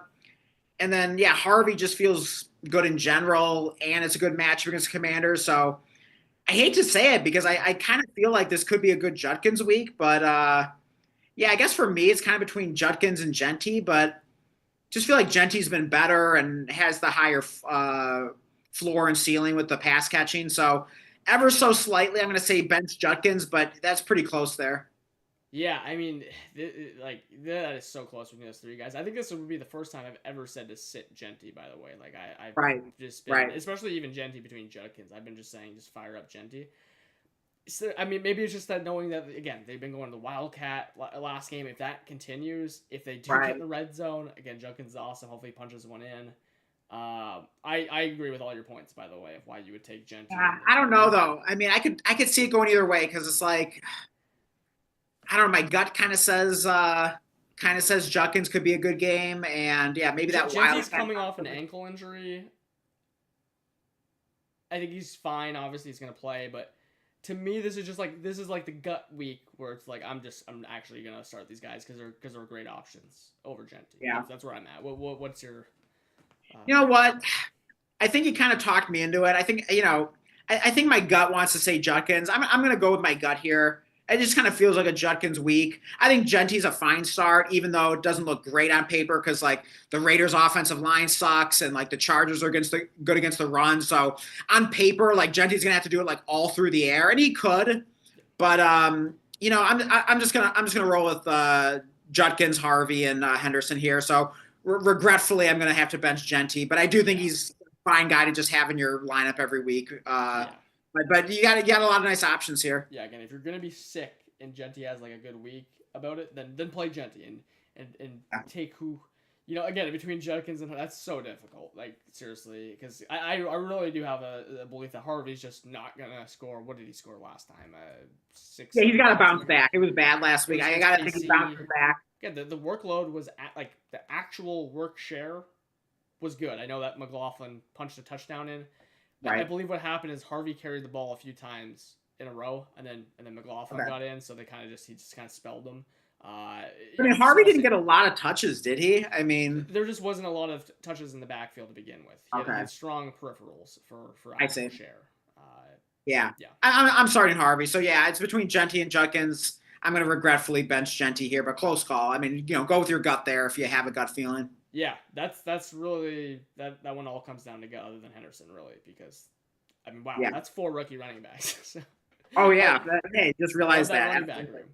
That's definitely fun there.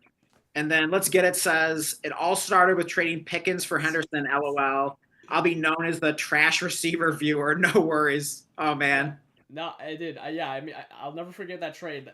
If I ever think back to a trade of like, especially like a redraft one that someone did. I am rooting for that trade to like hopefully age like one. Again, I think that Henderson game was a really great start. What do you have, like 20 something touches or whatever? But but of course Pickens is freaking phenomenal and then goes up and puts 30 points up as soon as you trade him. So I do think getting back. I think you got Franklin back in that deal, right? I do think that's a good enough thing. We talked about a couple times. I'm crossing my fingers for you, but again that's a league-winning move. I think that's exactly why we said to do the deal. I will keep having to check in on a temperature check. How are you feeling on that trade after making it? Is what I'm curious about. Any regrets, or do you like the? Yeah, and getting Troy Franklin thrown is pretty nice. I mean, he's outscored Cortland Sutton since I think week 2. Wait, I think it was Dobbs actually he got thrown in. Sorry. It was Dobbs. Yeah, okay. It was between those two, and then that's right. But yeah, I mean Dobbs has been really solid too. So tomato. Yeah, exactly. He had 12 points. He just didn't score the touchdown this week. So. Yeah. But yeah. Frustrated. What? Let's see. Wicks had 2, and then did Christian Watson have 2? Was that? Watson had, I think, one. He might have had 2 actually. I don't know who had the 4th one. So. Yeah. You think Dobbs would have gotten one of them, but what are you gonna do? Yeah. Let's see. And then Yared Z Best says, wait a minute, you definitely start Kyron, Genty, and Rico and keep Jones Sr. on the bench, right?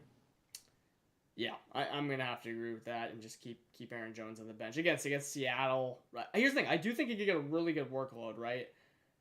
But again, maybe they just lean on the run game. Yeah, like when I think it through, there could be a really good workload, but what is Seattle going to do? Like, let's just be real with this. They got a rookie quarterback coming in. They know that the Vikings are just going to try to pound the rock. They did just try to do that all last game, too. They're obviously going to just be focused on stopping the run, making Brosmer throw the ball. Logically, just keep Aaron Jones on the bench because you have just better running backs in general. And, yeah, maybe the workload's there, but it could be a bad day for the Vikings offense. Yeah. I'll agree with that. And then let's see. Jab says, would you start Pittman Jr. over any of those running backs for flex? No. All right. So the running backs were the ones we were just talking about with Harvey, Genty, Henderson, and Judkins.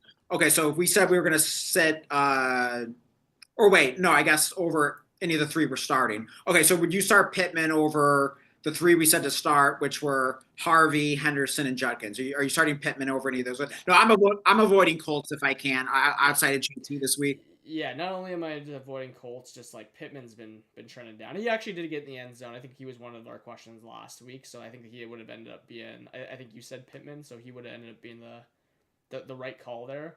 Okay. And just Pittman's been trending down, and then now you get I'm just the Daniel I'm just nervous Jones. about not only a bad matchup, but I'm nervous about the health of Daniel Jones. Yeah, Regardless of whether he's off the injury report, I'm just nervous that he's not fully healthy. yeah, I feel just like so much better about those running backs, and sometimes when Yeah, it's I like even agree. close, it's just like trending down versus trending up. Let's Yeah, go with the for running sure. backs. And then J Up also says, I'm starting Brissett over Mayfield. Thumbs up or thumbs down? Give him that a thumbs up. I'm gonna give it a thumbs up at this point, dude. Yeah, you have to. I mean, he's obviously hurt. He's been struggling as well for fantasy Mayfield, and Brissett's just like the QB1 or something stupid since coming in. I just start him until proven otherwise. Yeah, Basically. I mean Brissett's like old faithful here. I mean, he's just like Mr. Consistent. Like every week, just produces. Like He that, set it and forget it with Jacoby Brissett. I okay. From now on, I'm gonna say this, and again, until proven otherwise, like I'm gonna treat him like he's 2023 Joe Flacco. Okay. He's pretty much just doing the Okay. exact same thing. So I'm gonna just Yeah. treat him like 2023 Joe Flacco, which means start him until Flacco. Actually, by the way, was outscoring Josh Allen that year. That's how much conviction you can have about. I have about Brissett at this very second. It can all come crumbling down. I know he's got a tough matchup, but this is a good matchup. Play him over Mayfield. Hope for the best. Yeah, absolutely. Yeah, I feel confident in Brissett. Actually, I have that exact decision in a dynasty league, blood, sweat, and beers, and I'm not even thinking about Baker. It's Jacoby all the way. So absolutely, I'm doing it. I'm doing it myself. So putting my money where my mouth is on that one. Japs says, I also have another question. Thanks you all. Hope you had a good Thanksgiving. Pick 2 out of Harvey, Dottle, Brees. Yeah, definitely had a good Thanksgiving. And yeah, what do you think about this, Blake? We got to pick 2 of Harvey, Dottle, Brees. Does Brees have a good matchup this week? Is it Atlanta? Atlanta. I Yeah. feel like that's not a bad matchup, personally. Man, that's a very difficult one because I want those three running backs, especially like in my dynasty league. I got those guys in every single lineup I can get, right? So I Yeah. actually I need a moment. You take this one Okay. and maybe you'll start steering me in a direction here. Yeah, that's tough. I mean, I feel like the worst matchup is Dottle, but I'm still not that scared of it. Harvey definitely has the best matchup. Brees sort of just has like the middle of the road matchup. Like I'm certainly not avoiding that matchup. I'm not scared to start Brees at all. So maybe go Harvey with the best matchup and then decide between Dottle and Brees. I mean, it's really close between all three of those guys, but I am starting Harvey. And then I'm just trying to think. What do I think about the Jets against the Falcons? I mean, it should be okay. I don't know. Maybe I'll pull up like Brees's game log, but He's my gut's saying Dottle. I went against Dottle in the last one, so I can't go against Dottle twice. So I'm going to lean Dottle, but it's close. I like genuinely I don't want to sit any of these guys how I feel because I feel like they're all so similar, especially with the matchups. Kind of like Dowdle would be the one I had the most confidence in. He plays LA. Something to me like I'm going full Dan here with the gut feeling. Yeah. I'm literally telling everyone to start Harvey, but when it comes down to Dowdle, I'm still firing up Dowdle because there is still a leap of faith with Harvey. I'm just going Dowdle and Brees, and I actually can't even justify why. That's maybe like the first time I don't actually even have an exact reason. That's just who I would play. That's my Okay. answer. So Right. I Fair hope that enough. helps, and maybe he was feeling that way or not. I don't know. Yeah, Brees Hall is just good, and I believe you keep saying Atlanta's like a good running matchup as well. Actually, I just pulled it up. It's actually a green matchup on Sleeper right now. Yeah. So I guess Dottle's the one bad matchup here. The other two are good matchups. Yeah. So I don't know. You could definitely make a case for Brees and Harvey. I mean, yeah, you could pick any 2 out of a hat there. My gosh, but yeah, if it's a real league of mine, real money on the line, I'm just thinking about like what I would actually do. I'm probably playing Harvey. He's on Monday night. It's a good matchup. I feel like he's due to bounce back. So yeah, between Dottle and Brees, yeah, I could let the matchup be the tiebreaker. Brees is at home. Dottle's on the road. You know what? I can't believe I'm going to go against Dottle twice. Like I'm going to say Harvey and Brees, but it is so close. So if you do have a gut feeling, like feel free to go with it. That's probably if you do have a gut feeling, that's probably going to be right. But yeah, man, that's really close. But I'll say Harvey and Brees, and you're saying I'm saying Dowdle and Brees. Brees and Dottle. Yeah, and which hurts because again, like I'm firing up Harvey everywhere. It hurts to bench any of those guys. Those are all really solid starts this week. So yeah, that is a tough one. Thanks for the good question there. Yeah, no, definitely. We had some good ones today, especially there Oh was a yeah, couple with Jefferson, and it's like, my God, yeah, yeah. we're really gonna sit Justin Jefferson. And then Let's Get It says, only thing I'm not liking is Henderson's bye week, and my backup flex is Benson. Could be worse though. I mean, I feel like Benson will probably be back next week. I mean, far from guaranteed, but I thought he was gonna be back this week. So I mean, come on, he's got to be back next week, right? That's right. Yeah, I thought he was gonna be back this week as well by the sounds of everything. Yeah, I mean, Hendy's bye week again. I think that's why you ended up choosing Dobbs, especially because Franklin had a bye week 14. Or no, sorry, he just had his bye week. That's why you went Dobbs. But yeah, I mean, again, yeah, with the Hendy bye week, I wonder if we covered that. Of course, when we're talking about it, I pray Henderson, not only for my shares, but Henderson's the dude to own in the playoffs. That would be phenomenal for you. And where are you at in that league? Because you were saying you were making like a playoff run. I don't think you were like locked in the playoffs, which is why we also suggested doing the trade. So let us know where you're at there. Let's get it in that league.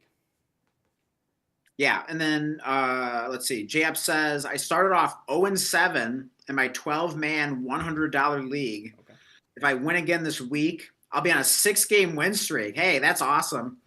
And then he says, striving to push through this week and win, and next week will be damn near a playoff game to make playoffs. Well, hey, that's exciting. I mean, what a comeback if you can complete this and sneak into the playoffs. That's always fun. I definitely have a league like that this season where started like 0-5 and went on a big win streak and, right on the cusp of the playoffs here. I think Blake's had a team like that as well. I have 3 teams like that. Oh, do you? Yeah. Wow. Yeah, they weren't 0-7. I had one that was 1-4. That's now 7-5. I have one that was 1-4 and is now 8-4. And then I have one that Grease Bowl that was 0-4. That's now, I think that one's 7-5. Like there was something with the, I don't know. I must have owned a bunch of players that were just cold or right. I think there was a lot of players that were hot that like Dobbins and stuff that I was playing against, and then now they just kind of are nothing. So right. Yeah, that's always fun though when you can come back and especially like in Dynasty when you just like, you easily could have packed it in, but it's cool when you take the gamble of like, just, believing in your team and pushing forward, not turning into a rebuild and it gets paid off. So very satisfying. Yeah, because a lot of those cases when it actually does happen, you do know it's a good team. You're just getting cheated one way or another. In that one league, Dan, is that the Joey league? Yeah, that's Joey's league. Yeah, Rounders. Yeah, I figured because when you said that team was like 0-4, it's like, dude, you have like Jonathan Taylor and James Cook or something. Like how? Yeah, A-Chain. Yeah, I mean, a lot of great players on it. So hopefully I can complete the comeback and win the championship there. And then we have Blurpy. I think he's been in here before, right? I want to say. I don't know. I'm Blurpy. Let us know if. Not sure. It kind of looks familiar, but I could be making that up. But in any case, welcome. He says Herbert, Brissett, or Baker, and he says that it's a 4-point passing touchdown league. So let's do that one first. So Herbert, Brissett, or Baker. Well, we already know we like Brissett over Baker. So Herbert or Brissett. Yeah, at this point, Brissett's again until proven otherwise. Yeah. I'm just firing up. I mean, he's 2023 Joe Flacco. I'm gonna keep. I agree. I mean, Herbert's coming off the bad game. I mean, I think he'll bounce back, but could be too positive of a game script where they're up big. So yeah, just give me Brissett. Yeah, and Brissett keeps getting these shootouts, which really helps. So hopefully that. Yeah. And none of those guys really get too much in the way of rushing stats, so I don't think that's any kind of tiebreaker with it being 4-point passing touchdown. So I just ride Brissett. No, yeah, I just hope for the best. Yeah. I hope that works. And he asks DK Metcalf or Diggs. Oh, I'm easily going Diggs, and he says it's a full PPR. Do you agree? Yeah, I agree. I'm going Diggs as well. He's been awesome. Yeah, dream matchup, just the Giants like that. That's an easy one. So definitely fire up Diggs there. And Blorpy says, yeah, I've been here. Yeah, I thought so. So yeah, I'm glad I was right about that for once. It seems like, sometimes I get that wrong, but I thought that name looked familiar. So yeah, good to see you in here.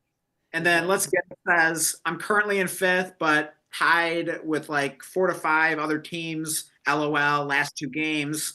looking like a W this week due to opponent having Lamar. Okay, very nice. I have Stafford, Kyron, Gibbs, wide receivers. Well, I don't think you list the wide receivers, but you also have Bowers and then Rams/Broncos defense. Okay. Yeah, so I mean, yeah, Stafford's been great. Kyron's been really good. The Rams are good. Let's talk about the Gibbs week.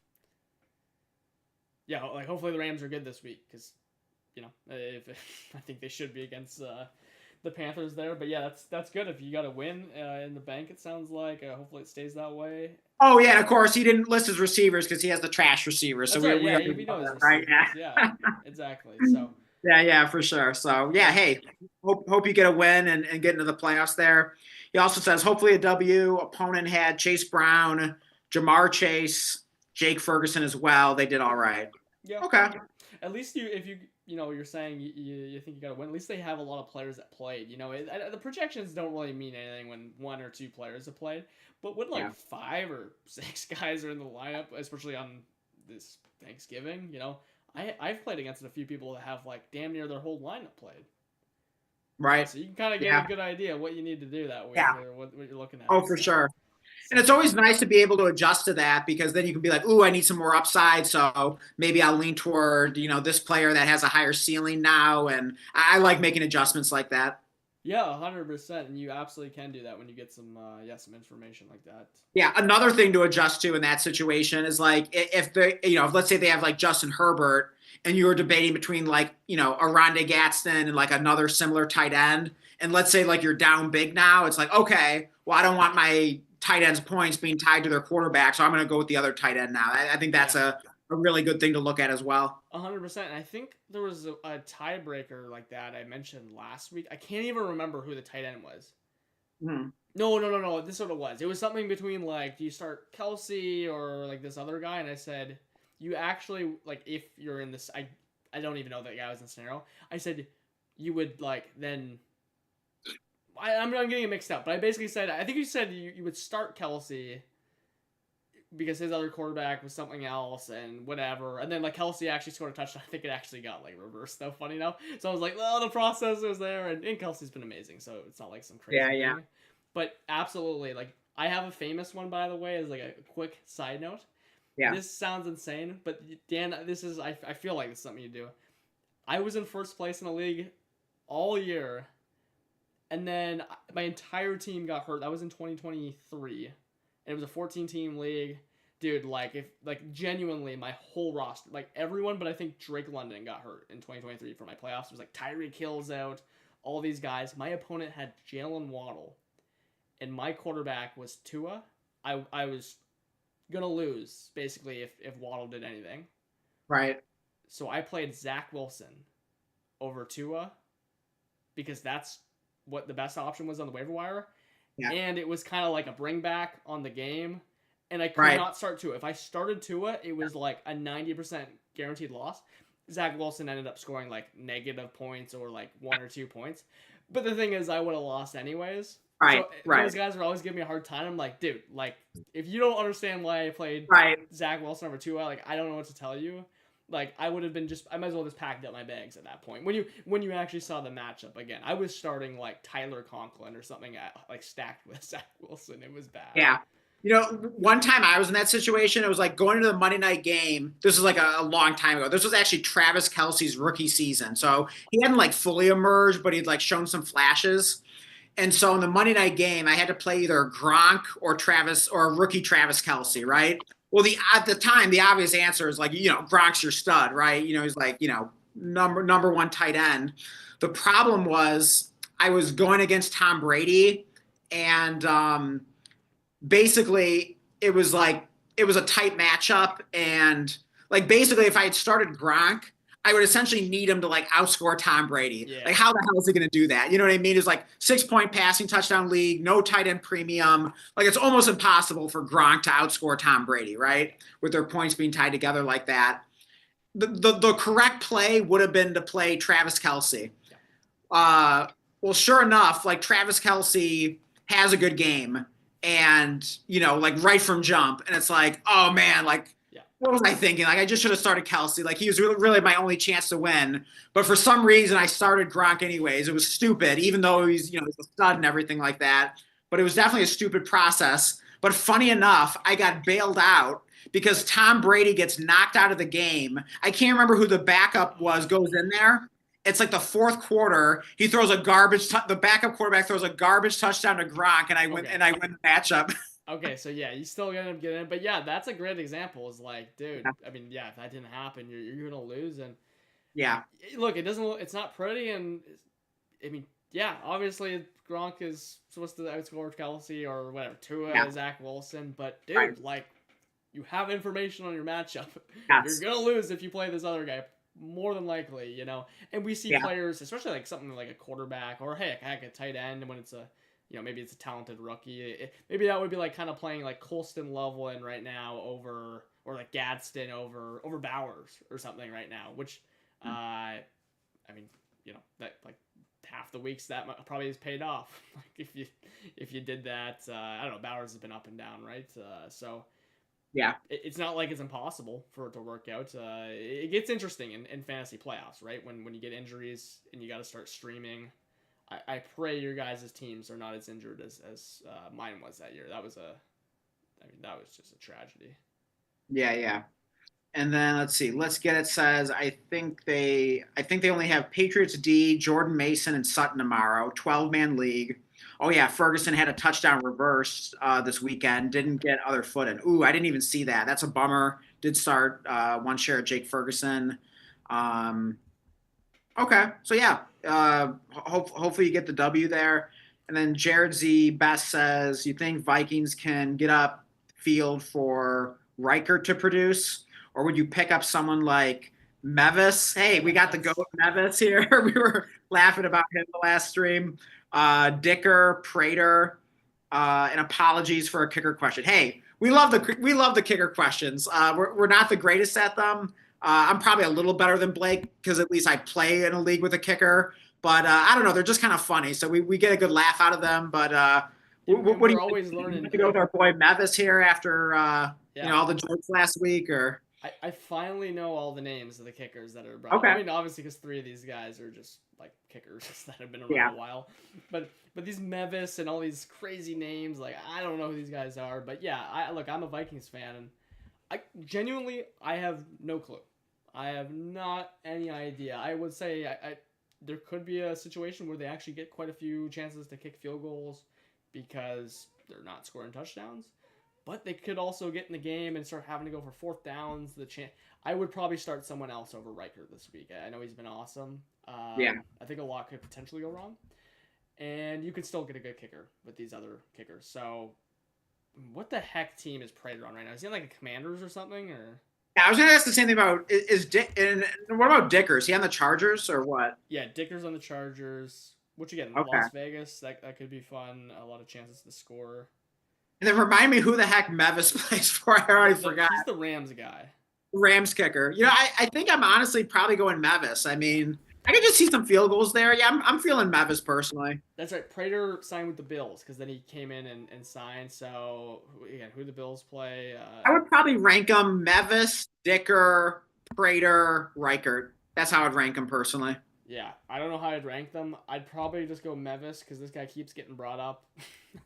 And they play the Panthers. A lot of chances. I don't know. People seem to like I'm feeling a double-digit fantasy point game out of Mevis, but what the real answer is here. I obviously, you can't do anything at this point, but just moving forward, for any redraft league or any league at all where there's kickers, just get Kimmy Fairbairn. He has got to be the most underrated kicker in the NFL, whether we're talking real life or fantasy. Like, Kimmy Fairbairn's just the man. Like, no one ever wants him in fantasy. I always end up with him, like, every year, and you just set and forget it. He hits the 50-yarders. It doesn't matter what kind of kicker scoring it is. Just draft Kimmy Fairbairn in, like, the last or second last round every year and just, thank me later.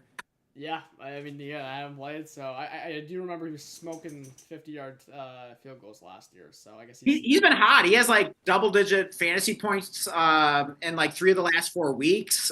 Even in my home league where you only get like 3 points for field goals, like even if they're long, So yeah, he's been crushing it. I mean, he's just always good. Yeah, I mean, it seems like it. I mean, I knew he was good at kicker somehow last year, even with Yeah. playing with them. So, Yeah. So yeah, next year just draft Kimmy Fairbairn, and yeah, you'll thank me for it. And then yeah, Yared yeah answered our question about who these kickers play for. Yeah, appreciate the help there. Yeah, we're a little slow on the kickers, but hey, we're learning here. that's right. Yeah, we're learning as we go there. I mean, we haven't got Yeah. too many, but it's been heating up. A lot of big kicker questions, maybe with the bye weeks or something. Yeah. So hey, I mean, if anyone has a defense question, feel free to lay it on us here. And then let's get it says, I really hope out of all players, Bowers does good for us owners. Never know with that Raider O line, LOL. Yeah, I mean, Bowers, you kind of never know what you're going to get. I mean, it could be like a 40 burger, it could be like a 3-point game. You just never know. Yeah, I mean, my God, he's been a roller coaster. Don't even own any. But Yeah. but I mean, even as a non-Bowers owner, it's a roller coaster because Oh, yeah. you're like awesome, man. The McBride like taking basically like I have a bunch of McBride Yeah. because he was just always cheaper. I even have one Yep. of them in redraft for basically the same reason. He just fell to a point, and it's like, Oh, well, yeah. thankfully McBride has been the right choice so far. But then Bowers scores 55 points, and you're like, like maybe the process wasn't even right. Like, and then he goes and scores. What did he score? Like 3 points the next week? Yeah, Like, three my points like the God. next week is like, oh, there we go. Yeah. So I feel Yeah. bad for you Bowers owners. Unfortunately, I'm rooting You're like against you. forced to start him every week. And it's just like, yeah, it's not the funnest ride. Yeah, I mean, you said the one week that he scored the thing, like start Gadsden over him, but then Gadsden then outscored him the next week. So it's like, it's not even Exactly. that crazy, We right? can't win with Bowers. So I Yeah. mean, he's great, but you could do worse than starting Bowers every week and just living with the roller coaster. But yeah, he is a little frustrating. You gotta live with getting Geno'd when you Yeah. draft Oh yeah. Bowers. But that's why you just got to start him every week and just like not even question it, unless like health is really a concern. But But seems by the like he's way, healthy. I just gotta take my dog out here, so you just gotta ride solo here for a few minutes. Oh yeah. No worries. Probably won't be on here like too much longer. But if you have any last minute questions here, now would be a good time to drop them in the chat. Let's get it. Says yeah, I had third pick in a 12-man snake, and Bowers and Lamar were there. Chase Bowers over Lamar, still looking better as of now. LOL. Um, let's see. Wait, Chase Bowers over Lamar. Oh, so wait, you went with Chase and Bowers. Yeah, yeah. I mean, Lamar's been brutal. I don't know what it is. It seems like every time I own Lamar in Dynasty, it's like during like the worst possible stretch. Um, Actually, like in my first Dynasty league ever, drafted Lamar with my first pick, and it was the year after his like first MVP year, so it was his third NFL season, and he was kind of brutal that season. And we ended up trading him, and then he was like great after that. Been pretty much great ever since until this year. And again, I had traded for him this offseason. It was like the first time I had owned him since that time years back, and yeah, he's been brutal. So yeah, I don't know. Like I must be bad luck for Lamar because anytime I own him in Dynasty, he's just absolutely awful. But I gotta believe there are better days ahead. Um, and let's see here. Oh yeah, we got Yared saying starting Falcons, Dolphins, Bills, Bucks, Browns available. Oh, I'm sorry, I read that wrong. You said you're starting the Falcons, but available on waivers are the Dolphins, Bills, Bucks, and Browns. Yeah, that's interesting. Okay, so the Falcons are playing the Jets. I mean, that's pretty good. Um, I mean, the Buccaneers have a great rest of season schedule. I mean, I don't love it this week against the Cardinals, although I think you could do worse. But if you look at the Bucks schedule rest of season, here I could pull it up now real quick. But like after this week, I mean, the matchups are like unbelievably good. Here I'm pulling it up right now.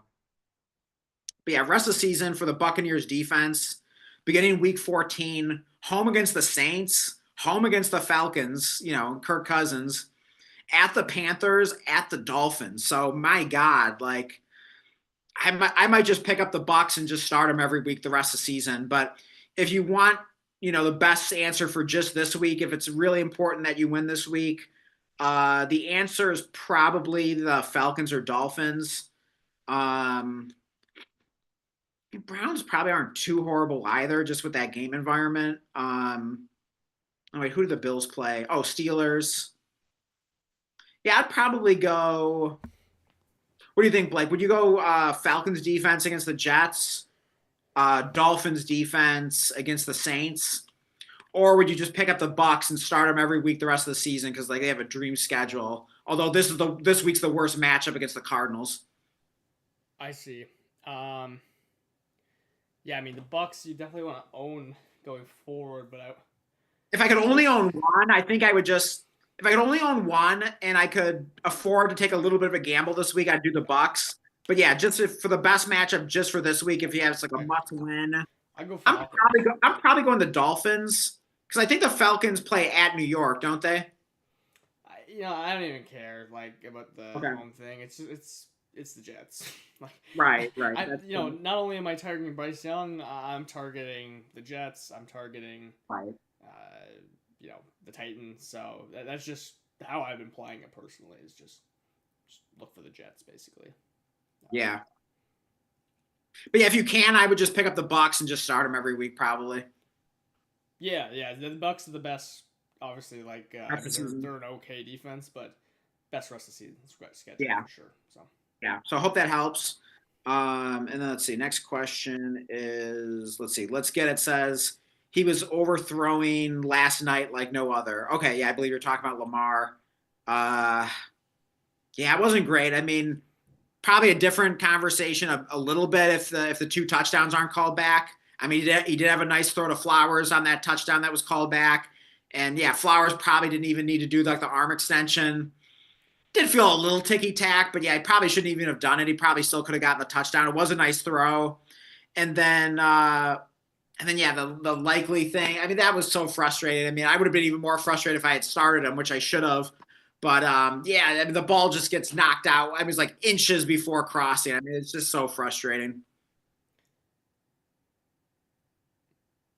And then let's see. Yared says Colts as well. Oh, Colts defense. Okay, what Colts are? Nah, I'm not feeling the Colts too much. So yeah, yeah, I would go like Bucks rest of season, or yeah, if you really want to focus on this matchup, sounds like Blake saying Falcons.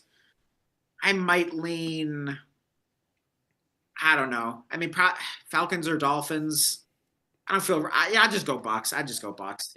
yeah. To me, it's just less about like even the defense, just more about like the quarterback, their an offense they're playing in that one. Yeah. But And Yared says, thank you guys. Good luck this week too. Yeah, yeah, our pleasure. Thanks for the questions. I'm probably gonna want to sign off here soon, Blake. Is there anything else you wanted to talk about before we get out of here? Or I mean, of course, like if you wanted to stay on here longer, you're always welcome to. But what are you thinking here? no, I'm gonna hit the hay here as well. Yeah, thanks everyone for joining there. Absolutely. Yeah, Yeah, a lot of appreciate all the support tonight. Like you guys have been awesome. yeah, like a lot of our kind of like regulars, but then also a nice mix of a lot of new people here Yeah. as well. So Yeah. yeah, thank you guys for all coming out. Wish you the best tomorrow. Yeah. So yeah, definitely drop us a like on the way out. Yeah, Make sure you're subscribed. Yeah, hit the notification bell just so you know anytime we go live. You never know, we might do a spontaneous stream. And yeah, definitely join the Discord. So yeah, that's look for right. that Yeah, link in the description. And yeah, anything else you want to say, Blake? yeah. There's one last question. We'll get that before going, and if someone else can put one in before we answer that one, go ahead. Yeah. But yeah. To join the Discord, we got the weekly challenge. We talked about it at the start. And yeah, we got start sets. We got things going on there. We just built it, so be one of the first to join. Again, link is in the description. There's been a few Yeah, people. and if you have any other start stitch questions after this ends, like Yeah, the perfect place to ask them is the Discord. So definitely join that. exactly. Yeah. So then Jason Ruiz says Cook or Henderson, which we Oh man, got we were that one talking about that earlier. earlier, weren't we? We got that one earlier, and yeah, I mean we want to play Henderson everywhere, but if it's at the cost of James Cook, I mean, technically, I've been like the anti for Dynasty Cook guy in the pro as Henderson. I'm Right. still gonna like play James Cook over Travion, and it could be wrong. I just he's been the better play all year, and there are some questions about does Ramondre get a little more touches coming back? Henderson doesn't have the goal line role as of last game, so that's what leads me to just stick with Cook. I believe you were on board with that, but I could be wrong. You I really mean, convinced it's me on funny this. because I mean, I have what I think I have like at least like 3 shares of Cook and Dynasty, and I have 0 of Henderson, which sucks. I was leaning toward Henderson, as I was saying it earlier. Man, I mean, that is such a tough one. I mean, it's amazing that 2 different people have this choice. I don't know if this is another chopped league, but like, my God, like, how do you not have anyone else that you can bench and just play both those running backs? I mean, my God, like, you hate to bench either of those guys. Like, No, it's just, yeah. No, exactly, dude. Like, I mean, literally every single positive thing I could say for Cook, you could literally say for Henderson as well, minus the goal line stuff. So, yeah, I don't care. I'm starting Henderson. The Giants suck. They can't stop the run. They allow big plays. We saw what Gibbs did. I mean, I know you could argue, Cook has a huge upside as well. I don't deny that. I love yeah, James Cook. I'm starting Henderson. The matchup is the tiebreaker. yeah, fair enough. Like, I hope you're right because I, Yeah. I want I some hope you're right Henderson for in my my James Cook ranks. share. So Yeah, I yeah. hope I'm right. I hope we're both right because now I Yeah, got a couple exactly. I hope picks. we're both right. I hope they're both great. Yeah, for Yeah, sure. the best case scenario here is they're both awesome and you just play. Yeah, I hope because we're split. I hope that at least kind of a reasoning helps. You kind of come to a decision, but great issue to have as always. At least you're not picking between Kamani Vidal and Darnell Mooney or something, or Devin Neal and Darnell Mooney like someone was Yeah. earlier. Yeah, Jason says, thanks, guys. Let's get it. Says, thanks, gentlemen. Yeah, our pleasure as always. Like, these streams are so much fun. Like, thank you again, everyone, for all the amazing support. It means so much to us. Yeah, so I think we're gonna sign off here. But yeah, good luck with your matchups tomorrow. Lock up those playoff spots. Lock up those bye weeks. And my advice, as always, is go with your gut. And when in doubt, do not make that last minute lineup change. 2 minutes before kickoff. You tried to You're get me to do pro- that last week. By the way, what was it? It was, but it was all it could have worked out because it was Kamara and he got hurt. But I okay. stick to your advice. I stuck to your advice, and I played. I kept Fannin in there, who had in that format. He had a good game or whatever, a 12 point. Okay. A good. Hey. He didn't get hurt, so I stuck Right, to your right. advice, and it worked. Even though your advice was like, it was actually flip him. Right, exactly. But I stuck to You your know actual what? I don't advice. always listen to myself, Yeah. so like you should listen to me now saying this Yeah. rather than listening to me at 12:58 saying, "No, I'll make the switch," because Yeah. sometimes I'm stupid last minute. I panic and I'm like, "Oh no, maybe I gotta start this guy after all." But no, listen to me now. Do not make the last minute lineup changes, but and go with your gut. Yeah, no, exactly, and thankfully I listened to all that last week. Yeah. And Okay, yeah, wait. no, We got a question from yeah, Michael Hart. We got to answer yeah, it real quick. He says, "Sorry guys, I got busy for a while. You asked who I started, even though I lost to Gibbs, 55-pointer. It was Genty and Montgomery plus Devonta Smith and Tet. I sat Abuka." okay, yeah. I mean, Ibuka did nothing, but Smitty and Tet, you made all the right choices. I think you Yeah. actually did end up making every single right choice, right? Yeah. Well, 10 hey, on a nice touchdown. job, Michael. Says, "Damn, you guys are leaving now. Go figure. LOL." Well, hey, go back and watch. I mean, how long did we stream for? Like 2 hours. So Maybe a couple plenty to hours. watch. Go back and watch it. I mean, that's the beauty. You can watch these live streams as replay. And yeah, Michael, if you have any other questions, definitely drop them in the Discord. And yeah, we'll try to help you out there as well as, anyone else that can weigh in. And then Michael also says, "What do you guys think about Devin Neal?" Yeah, we were talking about him. I mean, we think it's kind of a low floor, low ceiling, but I don't know. Maybe the floor isn't too low because he doesn't have the pass catching, so it gives you some floor, but you don't feel amazing about him on the Saints. And Taysom Hill is going to steal the goal line carries, so I think he's fine, but he's not super exciting. He's a fine desperation play, but again, like someone was asking about Bucky, and honestly, Right. like I don't even care if Neil slightly outscores Bucky, and I'm wrong. I'm actually still good, like gonna play a guy like Bucky over him, and I think I said I'll even play Mooney over him, and like unless there's a reason to really value a few catches from Neil and some carries. Again, Taysom Hill has been working along the goal line and actually had 10 carries last week, so Right. I just don't have many reasons to like have much confidence to play Devin Neal over real other fantasy options. That's all. Yeah, yeah. But yeah, thank you again, everyone. Yeah. Appreciate it so much. We're going to sign off for real here now. Good luck tomorrow. Yeah, lock up those buys and playoff matches.